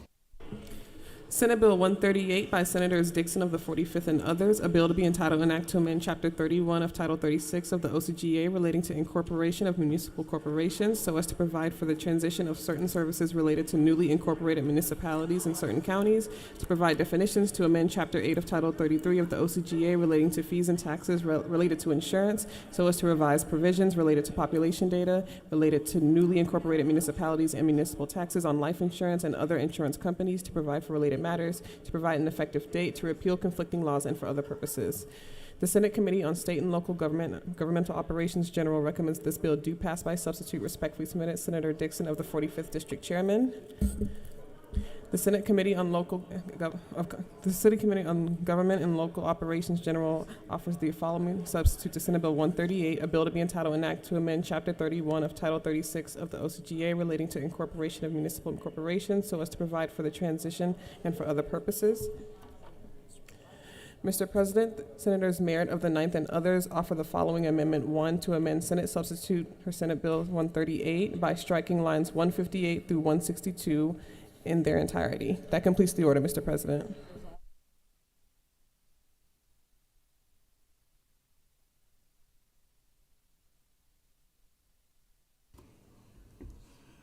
I see that the author of this bill has his wife here today, Miss Hayden Dixon, back there.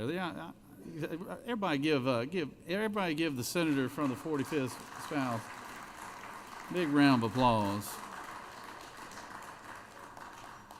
He's got his son paging for him today, too. I tell you, we appreciate that. So y'all don't let his bill fail today, all right? So come on down, Senator from 45th.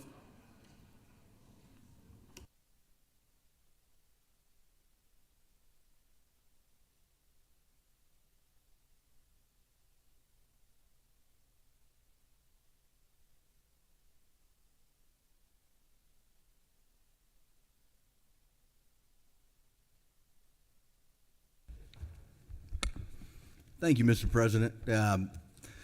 Proud to bring Senate Bill 138 before you today. This bill is narrowly tailored to one city that resides in one county here in Georgia. It's the county of Gwinnett, and it's dealing with the city of Mulberry. And as many of y'all know, last year I was the author of legislation that ultimately passed and was signed by the governor that created the city. And then in May, during the primary, the voters ratified that bill, and the city of Mulberry came into existence. Since then, the mayor and city council have been elected in November, and the city started up in January. Unfortunately, Gwinnett County has not been a good partner in this formation of the city of Mulberry. They do not recognize the city of Mulberry. They filed multiple lawsuits. Even in one when I was a part of the transition team for the city of Mulberry, suing me personally. And they currently will not negotiate with the city, will not take phone calls from the mayor or council, dealing with service delivery, dealing with many other factors with the city, the transition of services over. They're simply trying to starve the city out. Now, you may hear from some of my other delegation members saying that no, that now the county's wanting to come to the table, and that has only started from when I passed this bill out of committee. And, and I say if this bill is so important for the vitality of the city, to get the city all up and running, to be able to collect the taxes, the fees, and the insurance premiums that are due them, and if this bill is imperative to do that. And the whole reason for the formation of the city, just one little bit more backstory before I go through the bill, it was because the voters wanted more local control. We had one commissioner that resided, the city of Mulberry had one commissioner that their entire district was the city of Mulberry. And he had taken a stance on certain zonings like apartments, wanting more infrastructure to get caught up before more apartments were approved. And unfortunately, commissioners that don't represent the area were circumventing his vote and voting in projects that the citizens didn't want, and they were outraged and wanted more local control. They felt like they didn't have good representation. And going through the bill, starting on lines 33 through 41, This would require the county to continue to provide police services unless otherwise notified by the city to opt out with 1 year or less notice. Going on to the next portion of it, which would be lines 49 through 68. This provision provides it provides for the county dealing with the ad valorem taxes, and that's what pays for the police services. If there's any surplus to that, that would be returned to the city, and the city would have to use that for public safety measures, like, for an example, hiring like a city marshal or something to that effect. So it would still have to be dedicated to public safety.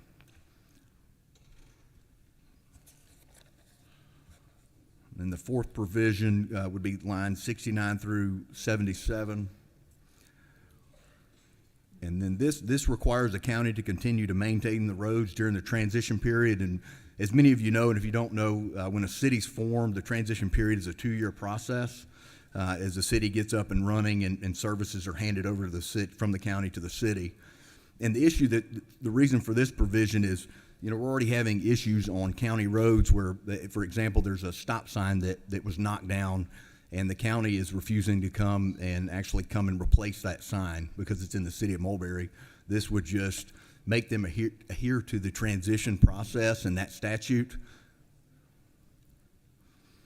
In section 578, line 78 through 87, this requires the county to continue to maintain dams of a certain size, which is only referring to one dam within the city, and it's Duncan Lake Dam, and it's off of Spout Springs Road, and it's just during the transition period. After that two-year period's up, that would go away.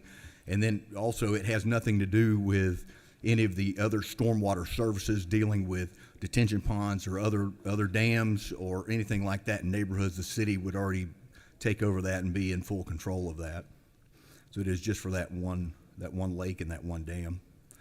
Section 6, lines 88 through 94, that has to do if the city takes over certain services mid-year or any time during the year from the county, and the county's collected the taxes or the fees for that service, the county must pay the city back a pro rata share based on the time when they took over those services, and they would be performing those services, so they should be due that money. And the county currently is withholding that. And then section 7 is lines 106 through 127, and this is dealing with permitting. If the county's collected permit fees or fees for inspections on certain services dealing with building permits or development permits, if the county has taken those fees and not completed those services, whether they had not done, for an example, they had not done anything and they collected those fees and just turned it over to the city, which they have done, starting January 1, Gwinnett threw their hands up and said, you know, we're not handling any more permitting. We're not taking, you know, we've taken your fee, you submitted your permit, but we're not doing the work. You got to go reapply at the city of Mulberry, and they did not reimburse any of those funds. And this provision would force them to do that, to do the right thing. What they should have done, the appropriate thing would have been to do is any of those fees or even zonings that had already been filed and accepted by Gwinnett, they would have been grandfathered in, and Gwinnett could have continued that process even after January 1 and finished it, but they chose not to. So this would just make the city whole for having to take over those services. Number 9, this one is lines 140 through 147. This one would prohibit the city from reimbursing the county for the initial elections. The reason for this provision is Gwinnett County, during early voting in May, the early voting precinct that they had available for citizens to go early vote, it was just one early voting precinct that they could go to. It was in Decula. Certain parts of the cities were 30 to 40-minute drive, which made it very difficult for the citizens to vote early for the city of Mulberry. Plus, there was no advertising. They made no effort to let the citizens know that's where they needed to go vote. It was very confusing. And then furthermore, on election day, the precinct that they allowed the residents to vote for the city was separate from the precinct that they voted for the president and all the other people on the ballot. So they had to go to two different precincts. That was not advertised at their local precinct that they normally vote at. So it was very confusing for voters. They made it harder to vote for these folks, unfortunately. And that's the reason for that provision. Section 10. That has to do with, it fixes an issue allowing the city to collect insurance taxes in the year 2025 rather than 2026 and 2027. Section 11, which is 148 through 157. There again, like I spoke earlier, the county has filed multiple lawsuits. Most of them, I believe all of them, have either been dismissed, but I believe the county is still continuing to appeal some of those lawsuits. This would force their hand to pay the legal fees of the city if they lose that lawsuit. And then number 12, lines 158 through 162. What this would do, if the county fails to follow the transition statute, which is a 2-year period, this would suspend their sovereign immunity for 1 year if the court finds they violated this transition law. This provision in the bill is narrowly tailored to the county commission and to this transition period. And then sections 2 and 3 of the bill, this would allow the city to pick. Basically, it wouldn't open up the service delivery for the entire county again for all the cities. This would simply allow the city of Mulberry to adopt whatever service delivery another city has within the county. With that, Mr. President, I'll be happy to answer any questions. You do have a few questions, Senator. Recognize Senator from the 9th. Senator, you yield? I do. Is it true that really the legislation you're proposing is a resolve of fight that you're having with Gwinnett County and Mulberry? No, this is that is not true. This is a result of Gwinnett County not recognizing the existence of the city of Mulberry and them not willing to start conversations. And they won't even the commissioners won't even take phone calls from the mayor or city council to talk about service delivery or any other necessary things to move the city forward. Okay. Senator, defer to you. I do. So we're still at, this bill is really about city of Mulberry and Gwinnett County. And is it not true that you're using the power of this legislature to resolve your dispute between the city and Gwinnett County? No, I don't find that to be true. I think the issue is that, again, the county does not recognize the vitality or the city being formed and being operational, and they're circumventing the will of the voters, and that's the issue, and we've got to correct that. Okay. Does Senator refer to you? I do. Would this not be considered local legislation? Not with some of these provisions. We had Okay. to run it as a general bill. Okay. But does the Senator refer to you? I do. You have subsequent bills like SB 137. That is local legislation because it was on the consent calendar. Is that not true? That's true. Okay. So still, local, is it not true that this is a local bill that probably should have gone through the delegation as such?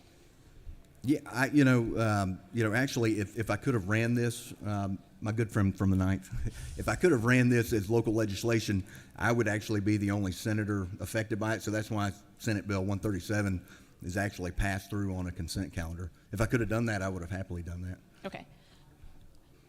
Senator for you? I do. Okay.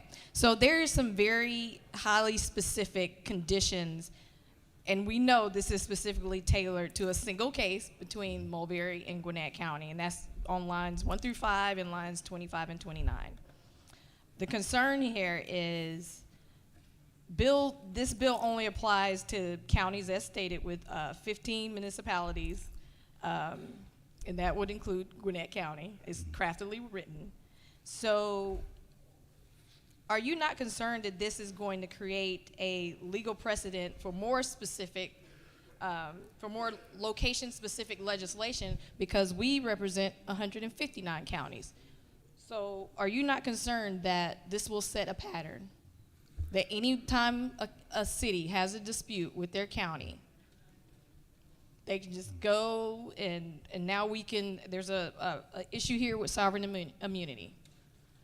So now we're setting precedent for this to possibly be applied to anybody's county anytime there is a dispute. Is that not true?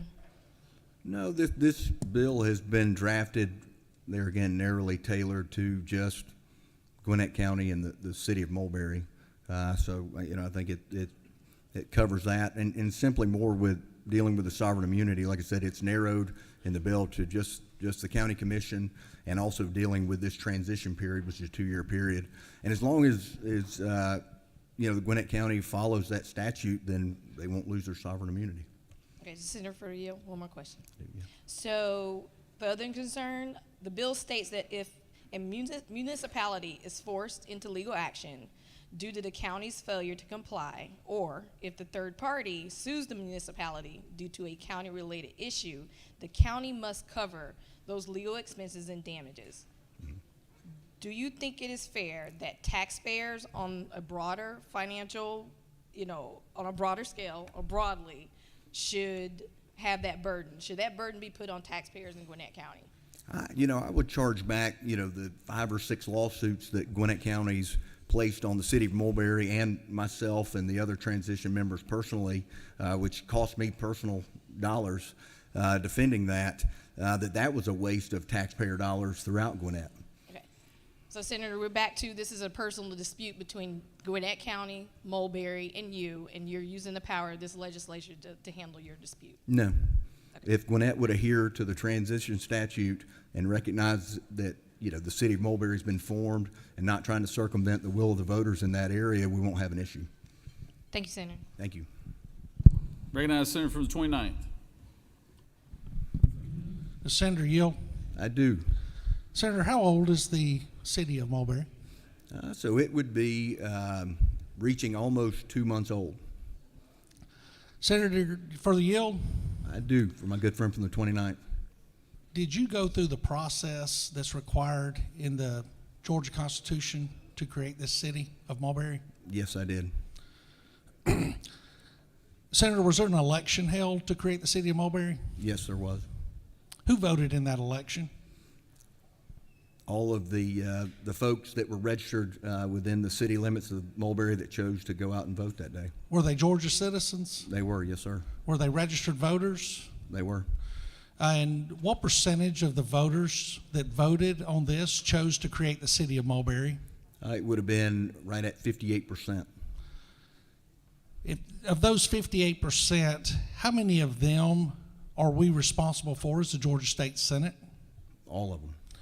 Are we responsible to those who went out and voted to create the city of Mulberry, and even those who went out and voted against creating the city of Mulberry? Yes, we are, Senator. And is there any government in the state of Georgia, in the 159 counties, that every decision they make, when they spend money, they are spending taxpayer dollars?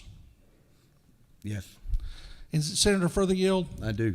Senator, in the committee meeting that this bill went through, is it not true that the county attorney said that he was unaware that voters who wanted to vote for or against the city of Mulberry were discriminated against, unlike other voters where when they voted into this, they had to go to a single precinct and vote and then get in their car and drive to another precinct to vote in other elections in the same county? That is true, Senator.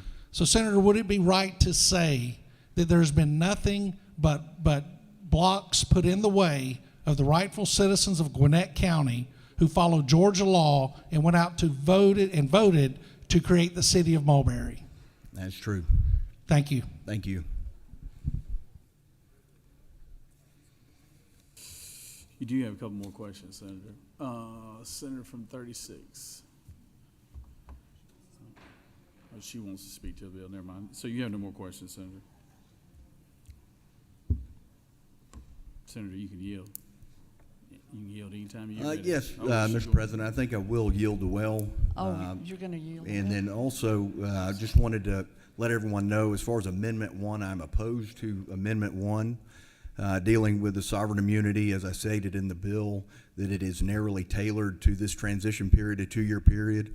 It is also narrowly tailored to the county commission, and as long as they adhere to that statute, then there will be no issue with it. With that, Mr. President, I yield well. Thank you. Senator, I apologize. I thought you wanted to speak to the bill, so I apologize for that. Does any other senator wish to speak to the bill? Senator from the 7th, would you like to speak to the bill?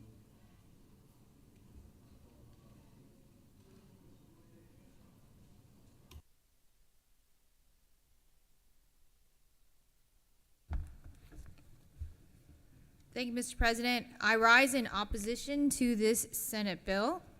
We already went over the heads of Gwinnett County to create the city of Mulberry. This was the first power grab, and now we're doing it again by forcing Gwinnett County taxpayers to pay for services without their consent. If this chamber really cared about local control, it would allow Mulberry and Gwinnett County to sit down at the table and negotiate, like every other city and county in Georgia does when these issues arise. But instead, we are using the heavy hand of the state to impose a solution that benefits one side over the other. And let's talk about the outrageous provision in this bill that removes sovereign immunity from Gwinnett County. By the way, this is the first time that something like this has ever happened in Georgia's history. This means that if there is a lawsuit related to these forced obligations, the county can be dragged into court and made to pay all of Mulberry's legal bills, no matter the outcome.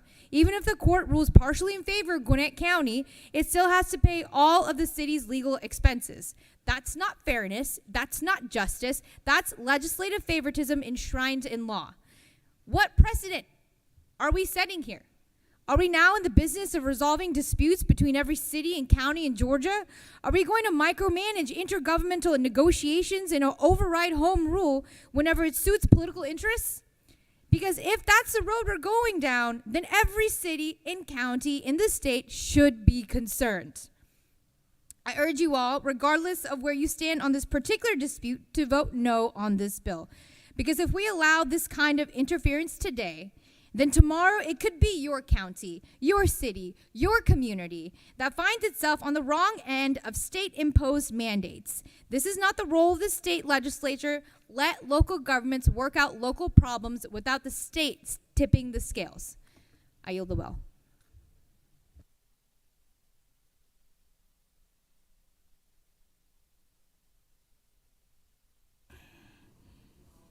So we do have an amendment that's already been read, and I understand the Senator from the 55th is going to speak to the amendment.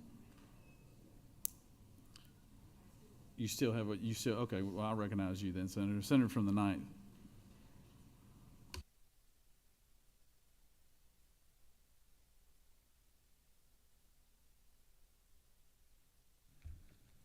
Thank you, Mr. President. I rise today in opposition of SB 138, just like I rose in opposition of Mulberry being a city from the start. And I had huge concerns then. The measure, it was for an amendment, so yes, voters could decide if they wanted the city of Mulberry. But that bill at that time was rushed through, slapped together, and frankly, it wasn't even a well thought out product. And because it wasn't a well thought out product when it rolled out, now we have lawsuits. There are still questions about if the cityhood is even legal, and that has been why the county that's one of the reasons why they had some reservations about negotiations, because that has not been resolved in the courts as to was it even constitutional for a city like Mulberry with limited services to really be a city. It has not been resolved. Even that piece of legislation, like this one, went around local process and was not done correctly. So that's why we're here right now. And I expressed concerns then that there were problems, and there were going to be problems with the way the city of Mulberry, how their charter was written, all of it was done. And now we have problems. And now there's legal disputes. But the abuse of power started last year when the amendment was rammed through this body. That's where it started. So every time there's these disputes between city and county now, the power in this body tries to get through and get around local legislation to ram through what is not well thought out legislation. The reason we're having a problem is this is a square peg trying to fit in a round hole. There are some problems.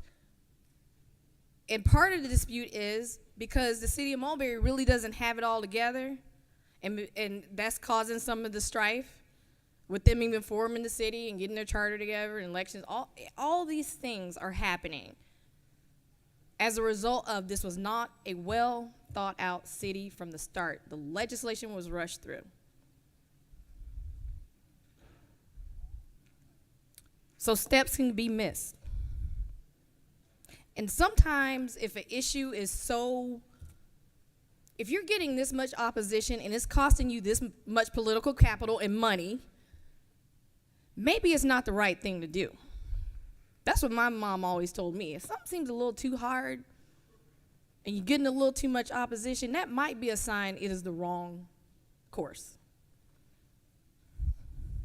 And I do think residents in the end for Mulberry, they're not going to get what they want. This came about as a result of a zoning issue.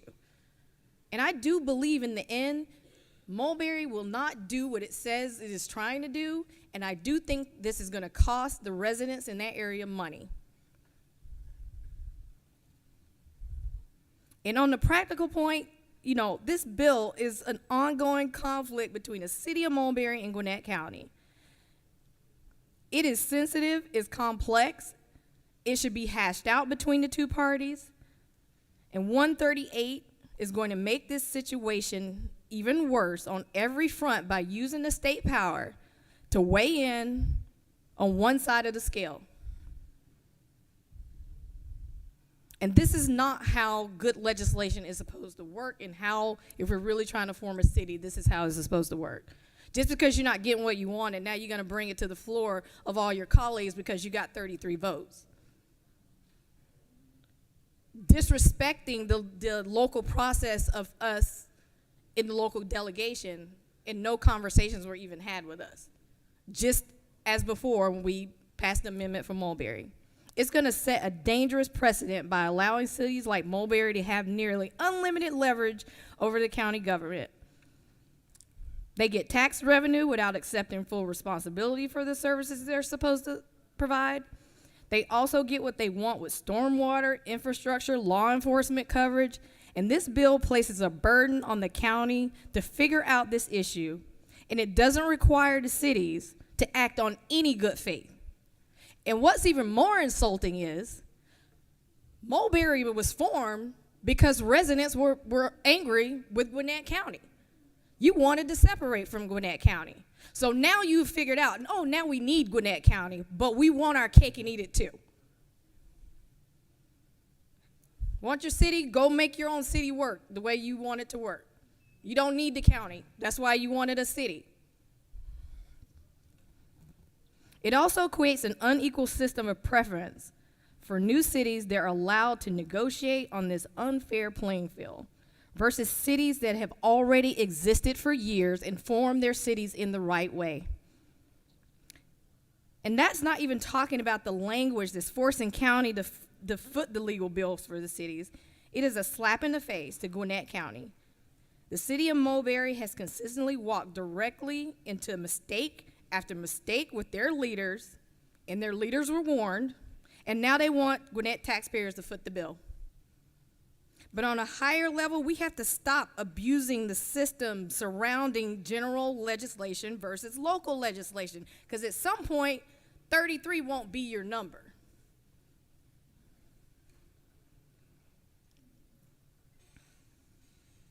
It violates the spirit of how this system is supposed to work. And it's clear that this is an example of where the majority knew that this wasn't going to fly through our local delegation, so they're forcing it again as a general legislation.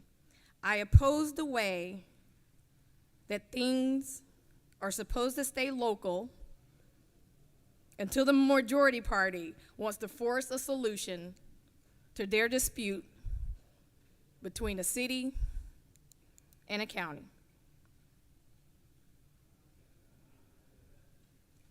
And they want to force a solution that's going to be unpopular with residents as a whole in Gwinnett County. I want to ask all of you to consider the consequences before you decide you want to pass this bill today. Because the sovereign immunity piece, yeah, it's tailored for Gwinnett County now. But we're going to set a pattern for this being tailored for anybody's county. Anytime a city is having a fight with the county, oh, well, you know, they're not negotiating in good faith. Let's just remove their sovereign immunity, which affects who runs for your seats. It affects your law enforcement. It's serious. And I don't know if y'all all got together in a gym somewhere and decided, let's remove sovereign immunity. This is that year we're going to put it in every bill to force situations, because I keep seeing it coming up. So it must be something this body is talking about and the other body, and somebody came up with a brilliant idea. Oh, let's throw sovereign immunity and just start putting it in bills and forcing issues to strong arm people into what we want. Consider the consequences of using this one-size-fits-all solution to address what is a local problem between Gwinnett County, Mulberry, and the senator from the 45th.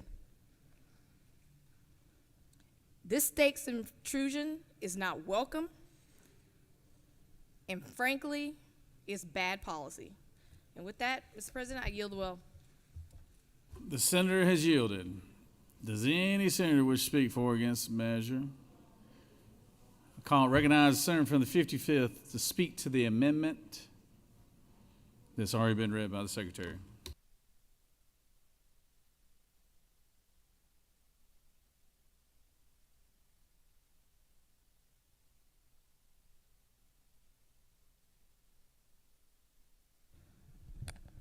My colleagues, those that are here today, I rise for one simple proposition.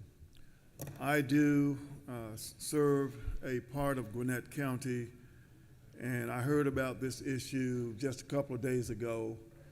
In all due respect to the author of this bill, who is, I'm getting to know, but I find to be a fine gentleman, and I think that he is entitled to have, if he wants to have a city, I think he's entitled to have that, and I support that. I am rising only for one simple proposition, because when we began to eliminate the governmental immunity of our cities and our counties, it is, as has been briefly stated, a dangerous proposition. It is only for 1 year, but as a litigator, as someone who has had to sue my own county of DeKalb County, I've done that. And they have a policy limit of X amount of dollars. If I had not had that immunity, it would have hurt my county where I live, because it was so egregious, the particular case that was involved. And so we are compensated on the amount of that policy, but that case could have easily been, to my aggrandizement, it would have been a good payday. It would have been about 10 times what was actually paid, at least. But that was not I wanted to have representation of my client and not to punish someone. This proposal actually goes to the extent of punishment. And why does it do that? It does that because in 1 year, if you have no immunity, if the law enforcement agencies of Gwinnett County mistakenly, what did I just say? Mistakenly, not by clear preponderance of evidence, but if they if they violate any duty or obligation. And that would be interpreted by, I believe, a court of competent jurisdiction. And if they are found to have violated anything for 1 year, that's a heavy hammer to be held over my head.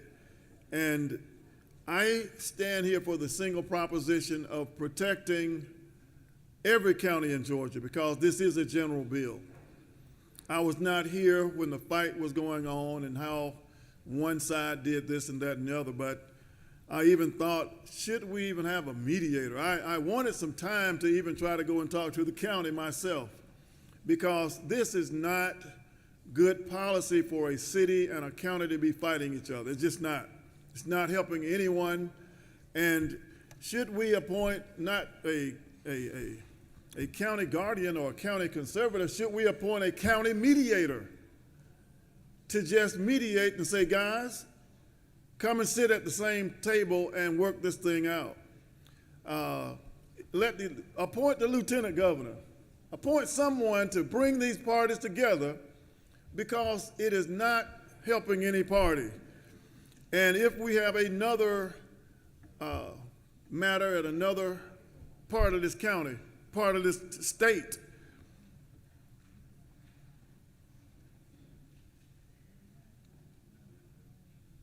this chapter, I'm just telling you, this is the way I'm reading this.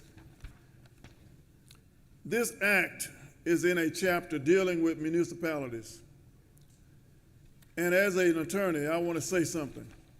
This says I want you to bring this to your attention so that you don't have the unintended consequences.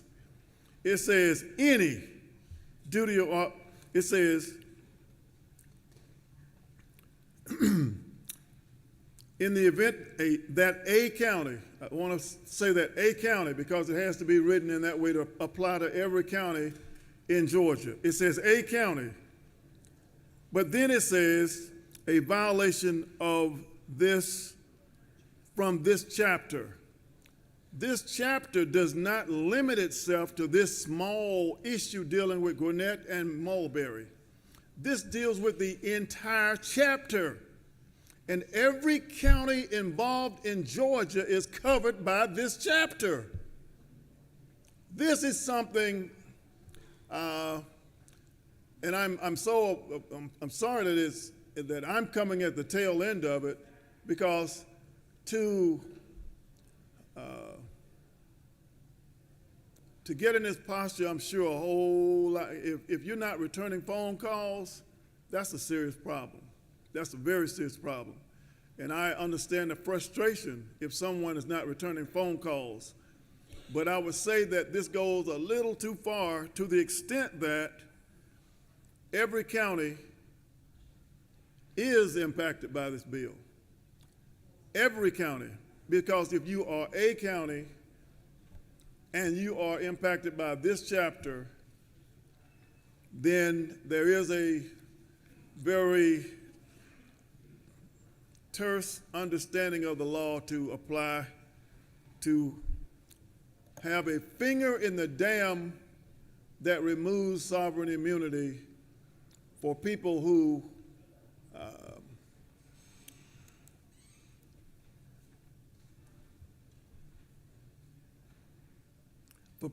are unintended to be influenced and impacted by this matter. So I am for this bill. I wanted to vote for this bill, except I just got heartburn on this one issue. That the only Mr. And I respect the author, but I respectfully request my colleagues to consider even putting a mediator, because we should not divide. That's one thing I'm very concerned about. Georgia being a person's coming from a history of division, going back to division. And that's what this is. They're dividing the county from the city and the city from the county rather than working together. There should be, as a father, when my kids don't play right, you take the ball from them and they figure out how to play right. Okay, Dad, we're going to act right. Okay, Mom, we're going to act right. And that is where this is almost devolving to. But we have to learn how to sit at the table of brotherhood rather than in a courtroom. And I'm sorry to hear about all these lawsuits, but I wanted time myself, because I represent that county, just to get the people to the table. Because I've seen people, I do mediation, I do litigation. I've had cases where I didn't think I'd ever settle. But when we got to the table and we talk, that's how we resolve. Democracy is talking our issues out, not through violence or indirect institutional violence, which this can be too, because in the ultimate end, it is very punitive. I yield the well, and I wish I had more time to talk to my good friend, because I think that we should learn to, I know he's very frustrated, and I feel the frustration, but if we don't learn how to sit together at the brotherhood of, I hear Dr. King talking. Dr. King talked about we're going to community or chaos. And this is going in the direction of chaos. We have to learn to live together. If we don't learn to live together, we're going to die together, because we are shooting holes in our own boat of democracy. And once we get out in the middle of the ocean, we'll be looking at Russia and saying, hey, that's a great alternative, because we're all sinking. And that's a far stretch, but that's where we're going. We got to learn to work together, guys. Thank you, and I yield the well. Please consider, I thought about it, can I do some maneuver with the book to put in a mediator at this point, but the water's under the dam now. The water's way gone. So Best thing you do right now, Senator, is just yield the well. You can I yield the well. Recognize Senator from the 14th.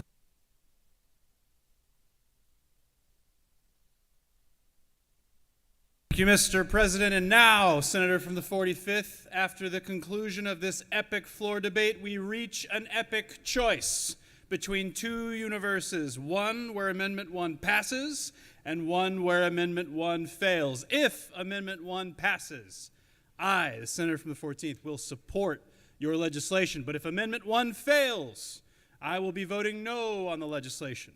And I suspect that some of my colleagues feel the same way. Let us decide wisely at this epic juncture. Thank you, Mr. President. The senator has yielded.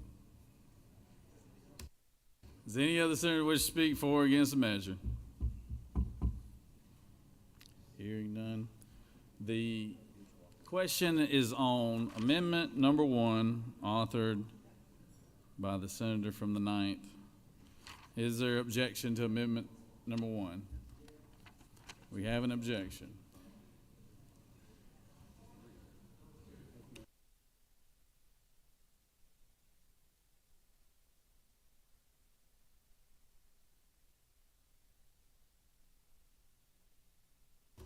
Y'all want to do a hand vote on this, or y'all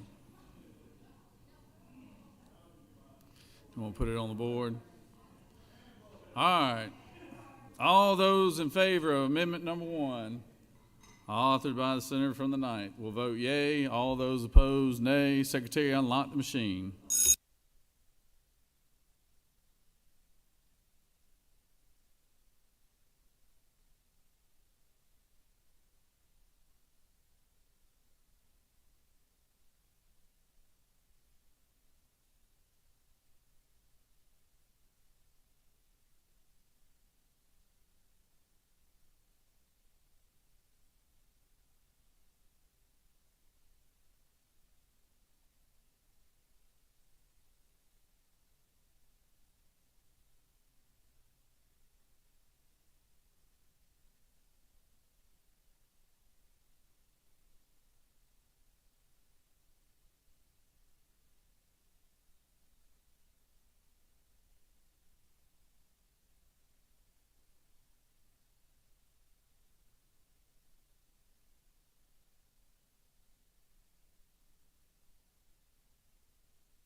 On the adoption of amendment number 1, the yeas are 21 and the nays are 32, and this amendment has failed.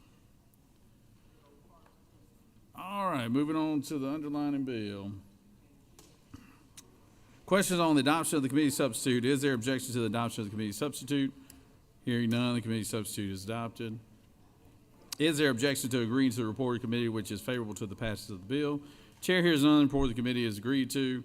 Is there objection to the main question being ordered? Chair hears none, the main question is ordered. Question is on the passage of the bill by substitute. All those in favor of the bill vote yea, opposed nay. Secretary, unlock the machine.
On the passage of the bill, the yeas are 32 and the nays are 22. This bill having received requisite constitutional majority is therefore passed by substitute.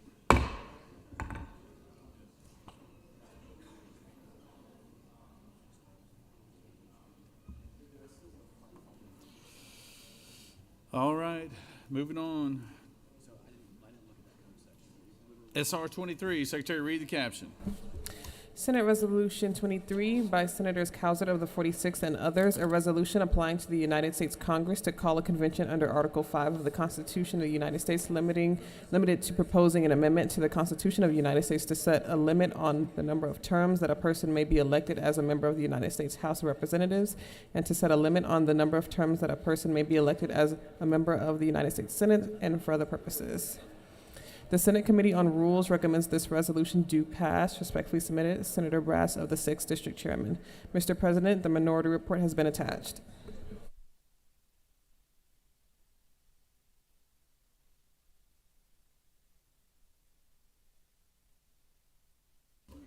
Mr. President, that completes the order. Do you recognize Senator from 46?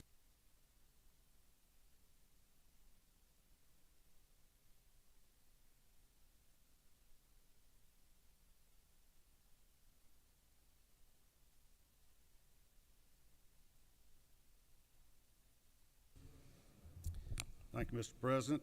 Ladies and gentlemen, I'll try to keep this brief. We're kind of shifting gears here from local law of local municipalities and counties to federal law, our United States Congress. A little bit of constitutional background is there are two ways to amend the United States Constitution. First, 2/3 of both bodies of Congress can propose an amendment, and that is then submitted to the states for ratification, and it takes 3/4 of the states to ratify it. It's the only way we amend or change our Constitution using the congressional model. In circumstances where Congress will not act, the states have the power under Article 5 of the United States Constitution to call an amendment convention to propose an amendment. Just like 2/3 of Congress can do, 2/3 of the states file an application to Congress asking for a convention to be called for those delegates to then propose an amendment.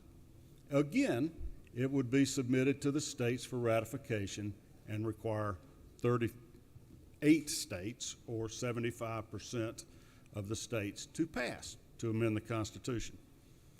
This Senate resolution is an application to Congress asking Congress to call a convention for the sole, single purpose of proposing an amendment to limit the terms of office of United States congressmen and United States senators.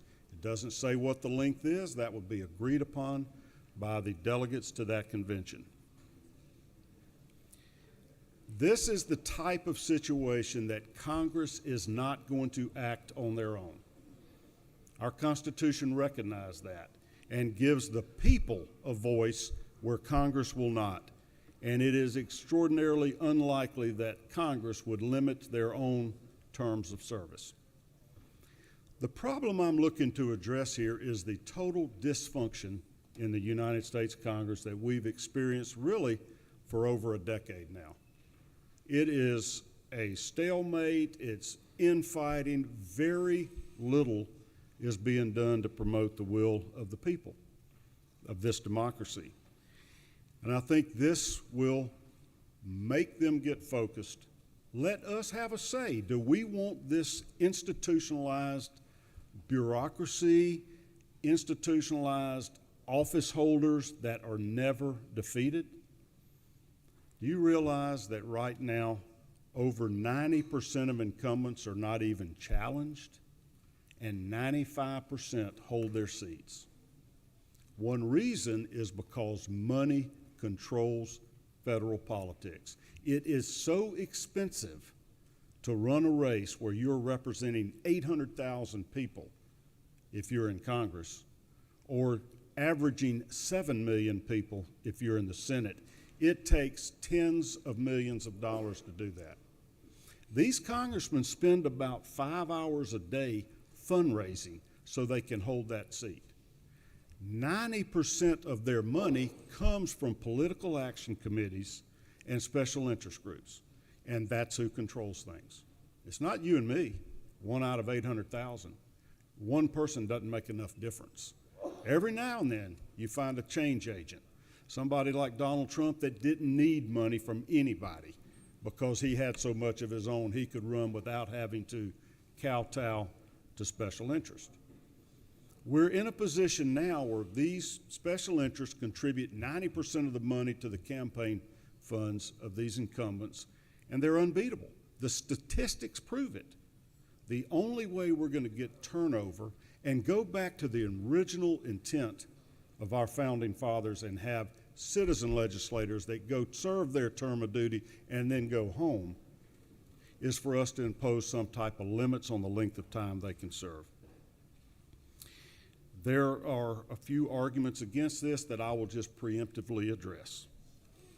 One, why would you leave it up to the bureaucracy? If you limit the length of office, you are ceding power to the deep state bureaucracy. What you're going to find is that the term of service for staffers is way less than for the congressmen and the senators. Same thing with the bureaucrats, and they can be fired at will, as you're seeing happen now in Washington, D.C. They serve at the power of the executive, not at the discretion of the congressional branch anyway. The problem here is that Congress has delegated to these bureaucratic agencies rulemaking authority and governmental authority. That needs to change. Fresh ideas in Congress can change that.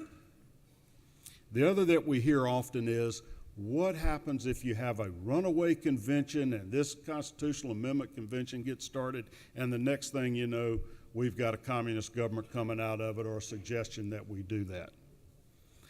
This is tailored specifically to one subject matter, just limiting the terms of members of Congress. There is a separate delegate act that I authored some years ago in the context of a balanced budget amendment, that in Georgia, our delegates must follow the call of this application. They are limited to only consider that one subject matter, or they are recalled and we'll replace them. And they're also subject to criminal penalties. So we don't have to worry about that. But even if, in the worst case scenario, they rejected our laws and proposed other amendments, these are being proposed by 2/3 of Americans, and they must be accepted by 3/4 of the states.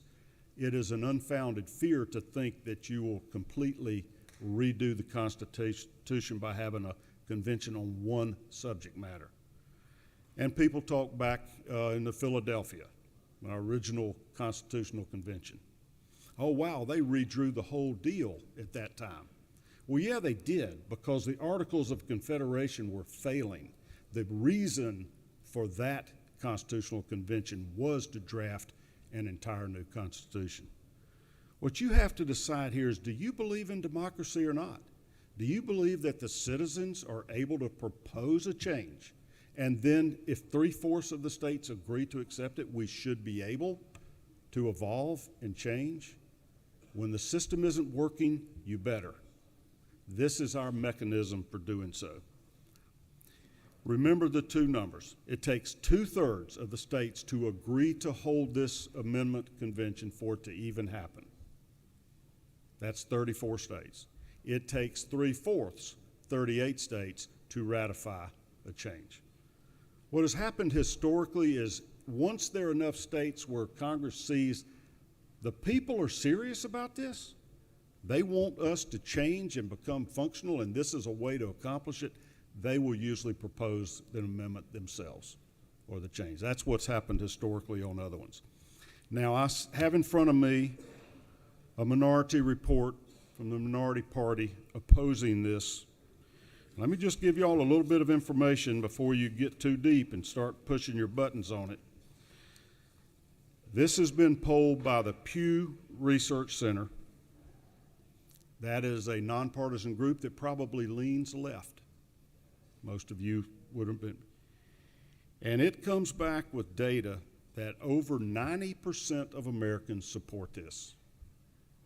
87% of Democrats support term limits, and 89% or 90% of Republicans do. That were polled. I do not know who is advising the Democratic Party this session, but why do you take a position against the vast majority of your own constituents, your own party members? Do you like the dysfunction that we have in D.C.? Are you willing to do something to give us more of a voice, a more effective government? This is how you get the ball rolling. The other two things you're opposing, I mean, we're just sitting here scratching our heads. You took a minority position to allow boys to play girls' sports, to go into girls' bathrooms, girls' showers, and sleeping quarters, and took a minority position to support that the vast majority of Georgians and Americans just demonstrated in the last election where they stand. You took a minority position to support criminal, illegal aliens in our state that are committing crime. Not just to anybody here, but the criminal ones, not to deport them. Took a minority position. Our last election just shown Georgians don't support that. We don't want other Lake and Rileys. Please think before you are doing these knee-jerk reactions to the far left tail that's wagging your dog. Does this make sense or not? This shouldn't be a partisan issue. It doesn't poll to be a partisan issue, less than 2 percentage points difference in where Republicans believe and where Republicans believe. Let's set the partisan politics aside. Let democracy work. This is in our Constitution. Let people be heard, make a proposal, and vote it up or down. So I ask you to please support this application to the United States Congress to call an amendment convention for one single purpose, to consider whether we should limit the terms of office, and if so, for how long. Mr. President, if there are no questions, I'll yield the well, but I'm happy to answer questions. You do have a couple questions, Senator. Recognize the Senator from the 6th. Thank you, Mr. President. Does the senator yield? I yield. Senator, is it not true the president of this body cut me off for speaking much shorter than that? Well, my apologies. I was nervous. I could feel the eyes behind me and might be getting cut any minute, so I will yield. Recognize the Senator from the 53rd. Thank you, Mr. President. Will the senator yield? I yield. Is it not true, though, that we've already passed this type of resolution in the past for Georgia, and we're already a state ready to go? Not on a single subject, for sure. Okay. Well, this body has passed it several times. The legislature hasn't. The Senate has. But it hasn't passed out of the General Assembly? Not that I'm aware of. Okay. Well, not in the last 18 years. Senator, is it not true if you're scared, you should say you're scared? It is true. Well, I'm a little scared, Senator, of a runaway convention. All right. Well, there are a lot of conspiracy theorists out there that freak out over that, but I don't think it's a realistic fear if you believe in democracy, unless you fear the will of 3/4 of this country. Senator, can you clarify that 3/4 for me? So if the convention agrees that and ratifies it with 3/4, does it then come back to the General Assembly to approve what they have done? Or Yes, two different steps. One is to propose, takes 2/3. Second is to ratify, takes 3/4 of the states. So yes, it will come back to this body. Is that 3/4 of the members of the convention? No, of Okay. the 50 states in the United States, unless there are more by the time this comes to a vote. Okay, well, you've calmed my fears. Thank you. I'm happy to have your vote, and I didn't mean to call you a conspiracy theorist. You just have been hearing from them. We're glad to have you in this body. I yield the will. Oh, man. Senator has yielded.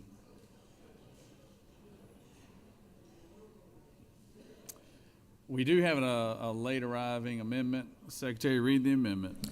Senator McLaurin of the 14th offers the following Amendment 1 to amend Senate Resolution 23 by striking "and" on line 18, inserting a comma in its place, replacing the period on line 19 with a comma, and inserting thereafter, and to enact proportional representation facilitating a parliamentary system, enforceable limits on campaign finance, abolition of the Electoral College, and the protection of individual civil liberties for the modern era. That completes the order, Mr. President.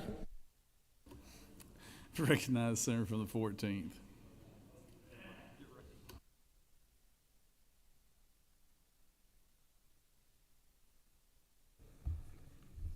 Thank you, Mr. President. I rise today on behalf of the newly organized PAC, Americans for a Runaway Convention. Before you is Amendment 1 to the resolution, which is a slate of really great ideas that we should add to the convention in addition to the senator's focus on term limits. Now note that my amendment does not strike the term limits language from the resolution, because no good idea should be excluded from this once in many generations move under the Constitution to reconsider our fundamental structure. But let me just put before you a menu of a handful of ideas that have come up in addition to term limits. One argument in opposition to term limits is that campaign finance is the real issue, and the senator, the author, spoke to that. What I've put in this resolution is to give flexibility to the members of our convention the ability to talk about campaign finance, enforceable limits. The Electoral College is a system that disadvantages the very state where we are doing business right now because of our population size. It would be great, even though we've gotten a lot of campaign attention, deserved or not, in the last few years. This would mean that candidates would have to travel to every state in the union in order to treat every American the same. One person, one vote. I've put in here proportional representation facilitating a parliamentary system. There are many people crying out for third-party options. I say this as an elected Democrat, that there is a lack of diversity and nuance in the political spectrum because of our first past-the-post rules. And Democratic theorists who have studied backsliding in Latin American countries and democracy across the world from the 1990s on have come to the more or less theoretical consensus that a strong presidential system can destabilize democracy more than a parliamentary system does. And I wonder if maybe we'll see a little bit of that play out in the next few years. Finally, protection of individual civil liberties for the modern era. Why not talk about the big threats that big data is posing, big tech, our privacy concerns, the fact that we feel like we can't move through the world anonymously anymore. There's a difference in the theoretical literature between privacy and anonymity. Privacy means you can't open a container. Anonymity means, can you use all of my various movements and footprints to piece together a picture of who I am and either sell me things or throw me in jail? These are real questions that we would be ignoring entirely if we limit this fundamental conversation about our structure and its adaptability in the modern era just to term limits. Now, I may be exposing a flaw in Article 5 Convention in general that the senator from the 53rd pointed out, which is once you've got one good idea, you've got 10. And so I would suggest humbly to the body that there's only two options that make sense here. One is to leave this system alone and go get out your vote and let's try to win under the rules we got. Or let's have a much larger conversation about the various ways that our founders envisioned to empower us to respond to the challenges of the modern era, to listen to the many scholars and voices who have opined onto all of these topics, and let's really have a full, deliberative discussion about the future of our democracy. Thank you, Mr. President. Senators yielded. Does any other senator wish to speak for or against the measure?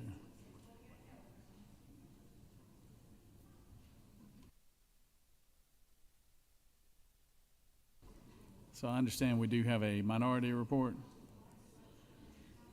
All right, recognize, or Senator from 36, would you like to speak before the minority report?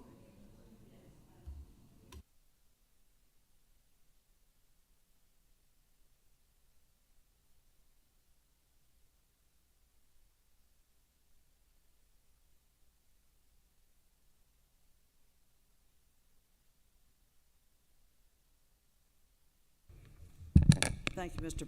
President. Well, colleagues, I'll not take all of your time, but I have a few thoughts to share. The first one being that I don't think this bill will see the light of day when it gets across the hall, but we can, that the dog will wag that tail when it gets there. The author of the bill started out deploring the influence of money in politics. Did he not? I kept listening for the solution to that. What to do about money in politics, big money in politics. I didn't hear it in any of the following remarks, when that is the plague of our existence in politics. I did hear a lot of attacks against the Democrats. I don't know how he thought he'd win our vote for this proposal by kicking mud in our face, but we'll see how that turns out. But he posed an interesting question. And number one, I do believe that the danger of a constitutional convention being overtaken, big money will be playing there. Big news, surprise, big money will play were that day to come about this so-called limited proposal that would simply limit term limits of Congress. The author posed the question, how on earth can you all oppose this when it's widely endorsed and backed? I want to ask you, how can your party continue down the road of policies that fly in the face of the American public's opinion? You know what? Protecting abortion rights as a health issue, a huge majority of Americans believe that we should have left the policy in place known as Roe v. Wade, and instead the party of which the gentleman from Athens is a member runs all over the country putting in draconian anti-abortion laws. And it's a majority position of the American public that they want to protect that right. They want to protect privacy. They want to protect the ability to go to a medical provider and have and make decisions based on medicine and based on personal considerations, based on family considerations, financial considerations, health considerations that are private, not putting the politicians in the doctor's office. Now that is a majority position of Americans, but one party flies in the face of that and continues to push draconian anti-abortion bills. LGBT rights, you know, they're pretty doggone popular now. There's kind of a broad belief that this equality thing that's in our Constitution really does mean that LGBT people have equal rights and equal protection under the laws of our land, but not this majority party here when we see the constant attacks and demonizing and threats to take away the rights that have been secured for the LGBT members of that community. Guns everywhere. Guns everywhere. This legislature and the Republican governors that signed the bills have run amok, keeping guns readily available, not only readily available, carelessly and callously available. The least amount of training or documentation, capacity, etc., of controlling the access to these assault-type weapons that run through our public places, run through our schools, run through our malls, and leave blood on the floor, blood on the walls, and people in the graveyard, and families mourning. And right in our state, people have come down here and begged for us to have common sense gun safety measures. And what do? We lift the sales tax. We give a sales tax holiday for guns. So that's another example of overriding the majority opinion in this state. You see it all the time. You know, another hugely supported policy here is that we should close the health coverage gap. We should expand Medicaid like 40 other states have done. It's a popular measure. It's a much-needed measure. It's a roadway to healthy population. But here in this state, under the lead of the GOP, no. How about supporting the U.S. Constitution? There's a thought. The majority of Americans believe that we should stick with the Constitution, not erode it, not run roughshod over it, but the majority parties up in Washington running roughshod over it. Got a billionaire, not unelected billionaire up there tearing up programs and throwing people on the street and leaving scientists and professionals of all types of talent and experience to get kicked to the curb because that guy up there likes to say, "You're fired." But the people of the United States support the U.S. Constitution. The people of the United States in large numbers support the rule of law. We see it being broken every day now in Washington. So when the author gets up here and lectures us about the wanton ways and wiles of the Democrats, I just wanted to point out about 4 or 5 glaring signposts of who is trampling on majority opinion in this state and in this nation, and it's not the Democrats, it's the GOP. And one final comment I would make about this Constitutional Convention, which I don't think will see the light of day, but term limits are popular in the sense of throw the bums out, throw them all out. You know, the GOP has been for 30 or 40 years trashing government and telling you that all your problems are caused by government and by government bureaucrats, and that we need to sweep it clean and throw them out. We hear that from that party all the time. And then, surprise, people start distrusting government. The confidence level in government has gone down, down, down as the GOP measures anti-government has gone up, up, up over the last 40 years. But you know what happens when you put in term limits? And by the way, we have them already. They're called elections. And they happen every 2 years and every 6 years for the U.S. Congress. That's how we turn over. And right here in this, under this gold dome, we have had election years where two-thirds of the people coming into the House of Representatives were brand new people. 2/3 of the House, and I've been here and I saw it in real time, were replaced by elections. That's what they do. But when you term limit and throw people out by limiting them to 1 or 2 terms and say, go home, you're done, do you know what happens? Guess who runs things? The lobbyists. Big money loves that. Oh, dump them out in the streets, honey, because bring in a fresh crowd of newbies that don't know where the bathrooms are when they get here, and we're going to be the authority to tell them everything they need to know, the lobbyists. That's what happens. The lobbyists are the stable element in the picture when you throw out the elected officials every term or every 2 terms. That's exactly what happens. And we've seen it in states that pass term limits. So the big money, the deep pocket lobbyists, and the billionaires. You know, I hear tell we've got a few of them around that are interested in taking over our government. You heard that rumor? Which is more than a rumor. You saw who stood behind the president when he took his oath? 4 billionaires, big tech giants. So that's who'd be running things, and they're up there now trying to shovel everybody out of the way so that they can keep their government contracts that run up in the billions. And that's who'd be running things, big tech, billionaires, corporations that steal your privacy, violate it constantly, and lie about it.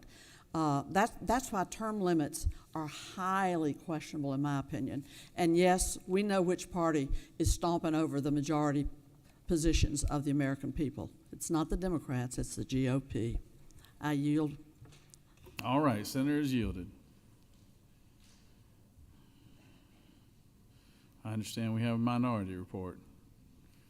Senator did a pretty good job, Senator. I don't know if you can top that, but recognize Senator from the 44th.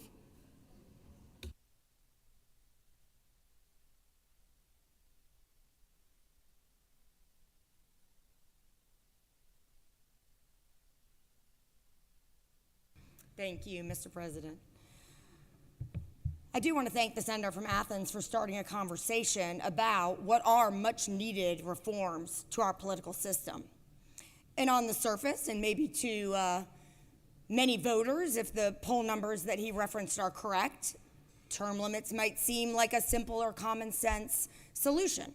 Limit how long representatives and senators can serve, bring in fresh faces, prevent career politicians who may be more responsive to people inside the Capitol than voters from serving ad infinitum. But when you take a closer look, term limits are simply not the right answer to what's broken in our system. But I have to be clear that our system is broken. Not because people are serving too long, but at core, it's because Congress, and indeed this also infects state capitals, is not responding to the priorities of the average voter. Instead, it is captive to the extremes. There are many reasons for this, but partisan primaries, gerrymandered districts, and certainly the influence of money in politics mean that lawmakers are more focused on appeasing activists, big donors, and special interests than in solving real problems for working Americans. That frustration, in fact, is what enabled Trump's hostile takeover of the Republican Party. It's probably also what's driving some of the huge jury verdicts that some in this building are very worried about. People are throwing grenades into a system whenever they can that they view as captive to the rich and big corporations, unresponsive to their concerns, and unable to help them and their families to prosper. And frankly, that's no wonder when you learn that the rich in this country control more wealth now than they did during the Gilded Age, when public outrage forced major government reforms. The spoils of our wealthy society are all going to the elites, and regular folks are suffering. The system is not working, and it hasn't for a long time. I mean, look at us. We spend a whole lot more time on bills to appease activists in our primaries than we do on addressing the concerns of the people who sent us here. I must, on behalf of my Democratic colleagues, although the senator from the 36th did a pretty good job, point out some of the hypocrisy in the author's remarks. Because I have personally witnessed the gentleman from Athens, and in fact, the Republicans in this chamber, vote to create dark money leadership committees that are slanted towards incumbents, and not even all incumbents, just certain incumbents. They encourage corruption. The Democrats fought hard against those. I've witnessed Y'all vote time and again for gerrymandered maps that decrease competition and raise the power of activists on either side so that those districts and thereby the people that elect them are less responsive to the broad middle of the electorate and instead are forced, rationally, all of us then become forced to cater to the very activists that is making the regular Americans so angry, wondering why the things that they care about are not addressed, are not solved. And it's two poles just warring against each other. Well, my friends, that's because that system has been set up that way, and it doesn't work anymore, especially in the information economy that we now have. And it never will work again. If it ever did, that time is gone because of the way technology has, and misinformation and disinformation, and the way people only know little factors. We're way past the time when everyone watched one news program. All of that makes it much worse. But what offends me is that I have witnessed the majority party go to great lengths since I've been here to actually make those problems worse. Again, the gerrymandered districts, the leadership committees. So please don't lecture me on what Democrats do or have not done to try to remove money from politics. Let's also remember that it's Republicans and right-wing interests that fought so vociferously to overturn McCain-Feingold on the federal level with Citizens United, which was also a huge detriment to the very problems that you are now decrying. And I would love it, Senator, if we could work together on some of these reforms because they are so needed. But right now I just am noticing a lot of hypocrisy. So yes, I'm not going to belabor another point I had because the senator from the 36th made it very well that if you don't have legislators who are experienced, know how to write legislation, understand the building, and have the relationships to get things done, all you do is empower big money interests and unelected staff, which is why I say this is actually the wrong solution. But the minute someone wants to get serious about real solutions, I will work with you. We need structural fixes that will better align elected officials' incentives with the broad middle of public opinion so that we are more empowered and able to answer to the broad majority of voters, not just the loudest voices in the room, those with the most money to spend, or those activists in our own primaries. And we all know it's true. We behave rationally, but only because the incentives within our system have gotten so misaligned and simply don't work anymore in today's political era. At the end of the day, we do not need more inexperienced lawmakers or fewer experienced ones. We need fewer captured ones, even ones that are forced to behave a certain way despite all of their better judgment. Even when they know the incentives and the herd mentality and all of it, the money, the primaries, all force you down a path where really it could be anyone sitting in your seat. And as long as you got on the blue jersey or the red jersey, that's what you're gonna do. That's not what we're supposed to be doing, and we all know it. It's not actually how the founding fathers envisioned our democracy working. So yeah, let's get serious about fixing that.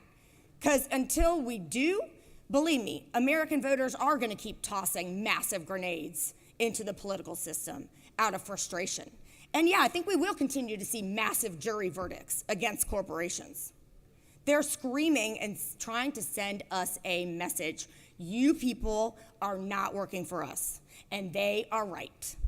And it is time that we listen. And it is time that we get serious about reforming our system.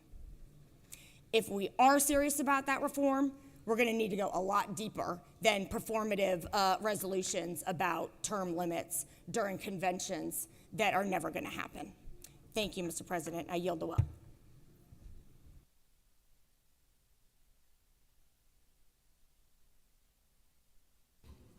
Senator from the 46th, do you wish to close? Wave.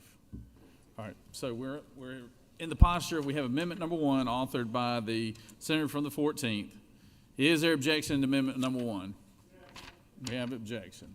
All those in favor will vote yea. All opposed, nay. Secretary, unlock the machine.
On adoption of Amendment 1, the yeas are 22, the nays are 30, and this amendment has failed.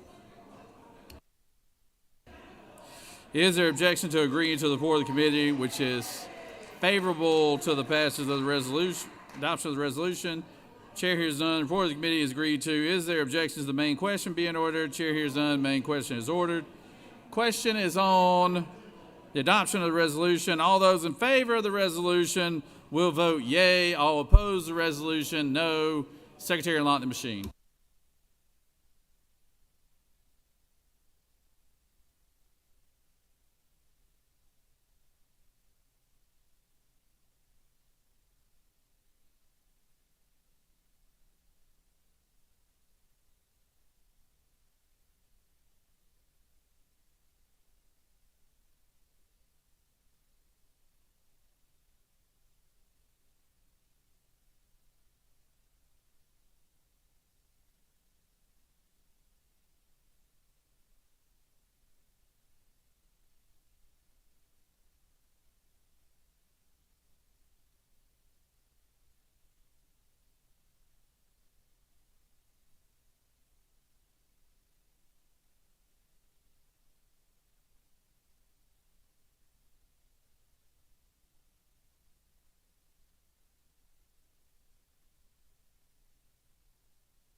On the adoption of the resolution, the yeas are 34, the nays are 18. This resolution, having received the requisite constitutional majority, is therefore adopted.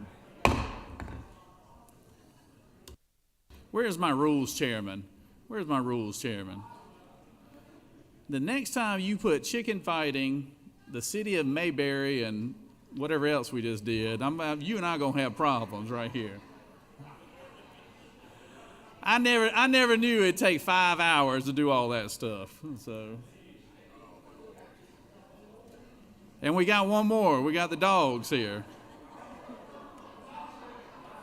Got a dog bill here. Oh my goodness. Senate Resolution 90. Secretary, read the caption. Senate Resolution 96 by Senators Dixon of the 45th and others, a resolution commending the benefits and contributions of purebred dogs and recognizing May 1st, 2025 as Purebred Dog Day in the state of Georgia and for other purposes. The Senate Committee on Rules recommends that this resolution do pass by substitute. Respectfully submitted, Senator Brass of the 6th District Chairman.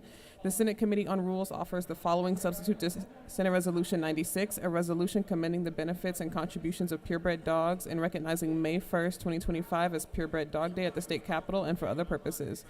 Whereas dedicated individuals in Georgia breed dogs to develop unique, predictable, and for other purposes. That completes the order, Mr. President.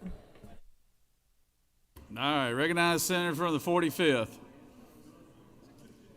And Senator, if you take more than 10 minutes, I promise you I'm going to adjourn right here.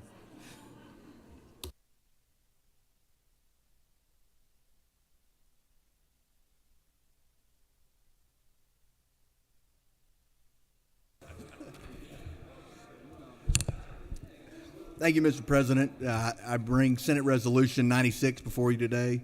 It commends the benefits, contributions of purebred dogs, and recognizes May 1st, 2025 as Purebred Dog Day here in the state of Georgia. The senator from the 24th has a good example of a good Georgia Red purebred dog, so we'll let the senator from the 24th present that.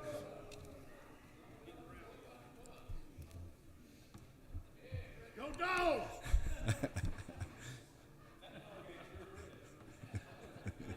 Let's do it now. With that, I yield the well, Mr. President.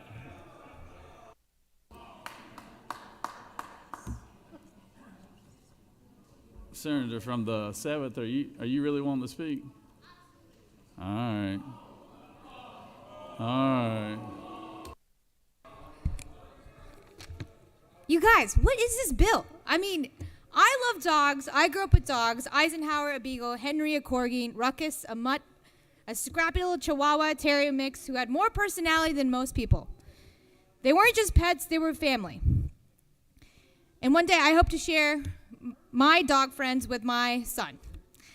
But with all due respect, we have far bigger priorities in front of us than creating a purebred dog day and wolfing in the Senate chamber. Stop wasting our time. Georgia is facing real crises. Hundreds of thousands of Georgians still don't have access to health care, yet we refuse to expand Medicaid. Families are drowning in the cost of living, and we still haven't reinstated the back-to-school tax holiday. Our kids are hungry in classrooms, and we have the power to expand school meal programs, but we haven't. Gun violence is taking young lives, and yet common sense safe storage laws sit untouched. If we have time to honor purebred dogs, then we have time to honor working-class Georgians by actually addressing their struggles. The people who sent us here don't want symbolic gestures. They want solutions. So let's get serious about the work we are elected to do. Let's put the politics of distraction aside and get back to passing laws that make Georgia a better, safer, and more affordable place to live and raise a family. Our job is not to pass feel-good resolutions. It's to fight for the people who count on us. Because I promise you, no Georgian is lying awake at night worried whether or not we have purebred dog day. They're worried about paying their rent, affording their prescriptions, and keeping their kids safe. That's where our focus should be, and I'll be voting no. Thank you. All right.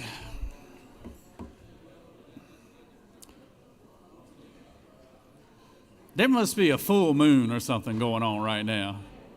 I mean, we got the senator from the 53rd and the 36th voting together on issues. We got 5-hour debates here. This is something else today now. Does any other senator wish to speak for or against the measure? Chair hears none. Is there objection to the previous question being ordered? Chair hears none. Previous question is ordered. Questions on the adoption of the committee substitute. Is there objection to the adoption of the committee substitute? Hearing none, the committee substitute is adopted.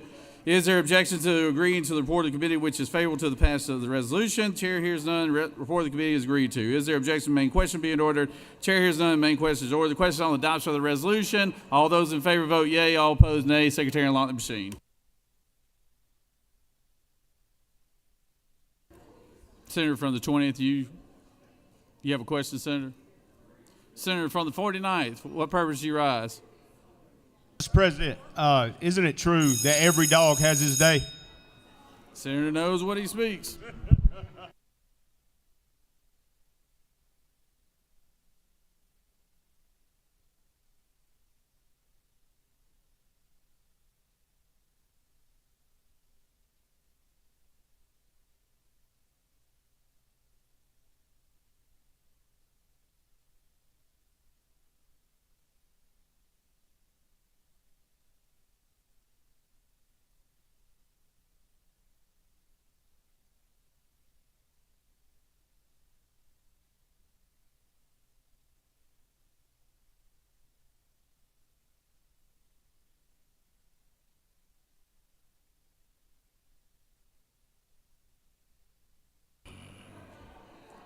On the adoption of the resolution by substitute, the yeas are 40, the nays are 9. The resolution, having received the requisite constitutional majority, is therefore adopted by substitute.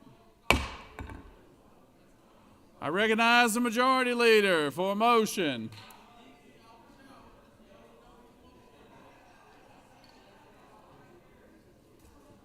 Ready. Thank you, Mr. President. I move that the Senate stand adjourned until 0900 hours tomorrow, Friday, February 21st. The majority leader has moved. Secretary, read the announcement. The Rules Committee will meet upon adjournment in room 450 of the Capitol. Education and Youth Committee will meet at 2 p.m. in room 450 of the Capitol. The Judiciary Committee will meet at 3 p.m. in room 307 of the CLOB. The Regulated Industries and Utilities Committee will meet at 4 p.m. in room 450 of the Capitol. The Insurance and Labor Committee has been canceled. The Special Committee on Investigations will meet at 5 p.m. in room 450 of the Capitol. That completes the order, Mr. President. Recognize the Pro Tem for announcement. All right, one last reminder, folks, we're going to have our Senate composite photograph tomorrow morning at 9 o'clock. Please be here on time. And in celebration for getting this week behind us this week, as of tomorrow, bring your blue jeans next week. We'll have another blue jeans for Thursday or Friday, whatever the last day of next week is. So hope everybody has a great weekend, but we'll see you tomorrow for the composite photograph at 9 o'clock. Hold on one second. Recognize the Appropriations Chair. Hey, thank you, members of the Senate. Just want to help you prepare your schedules for next week. The way we're tracking right now, we should probably have a Senate Appropriations Committee meeting at 8 a.m. on Monday. Just want to prepare you, get ready as you go home, and know you're preparing to come back at next week. Thank you so much, Mr. President. I yield the floor. All right. Any other announcements? Y'all come back in a better mood tomorrow. The majority leader has moved. Majority leader has moved.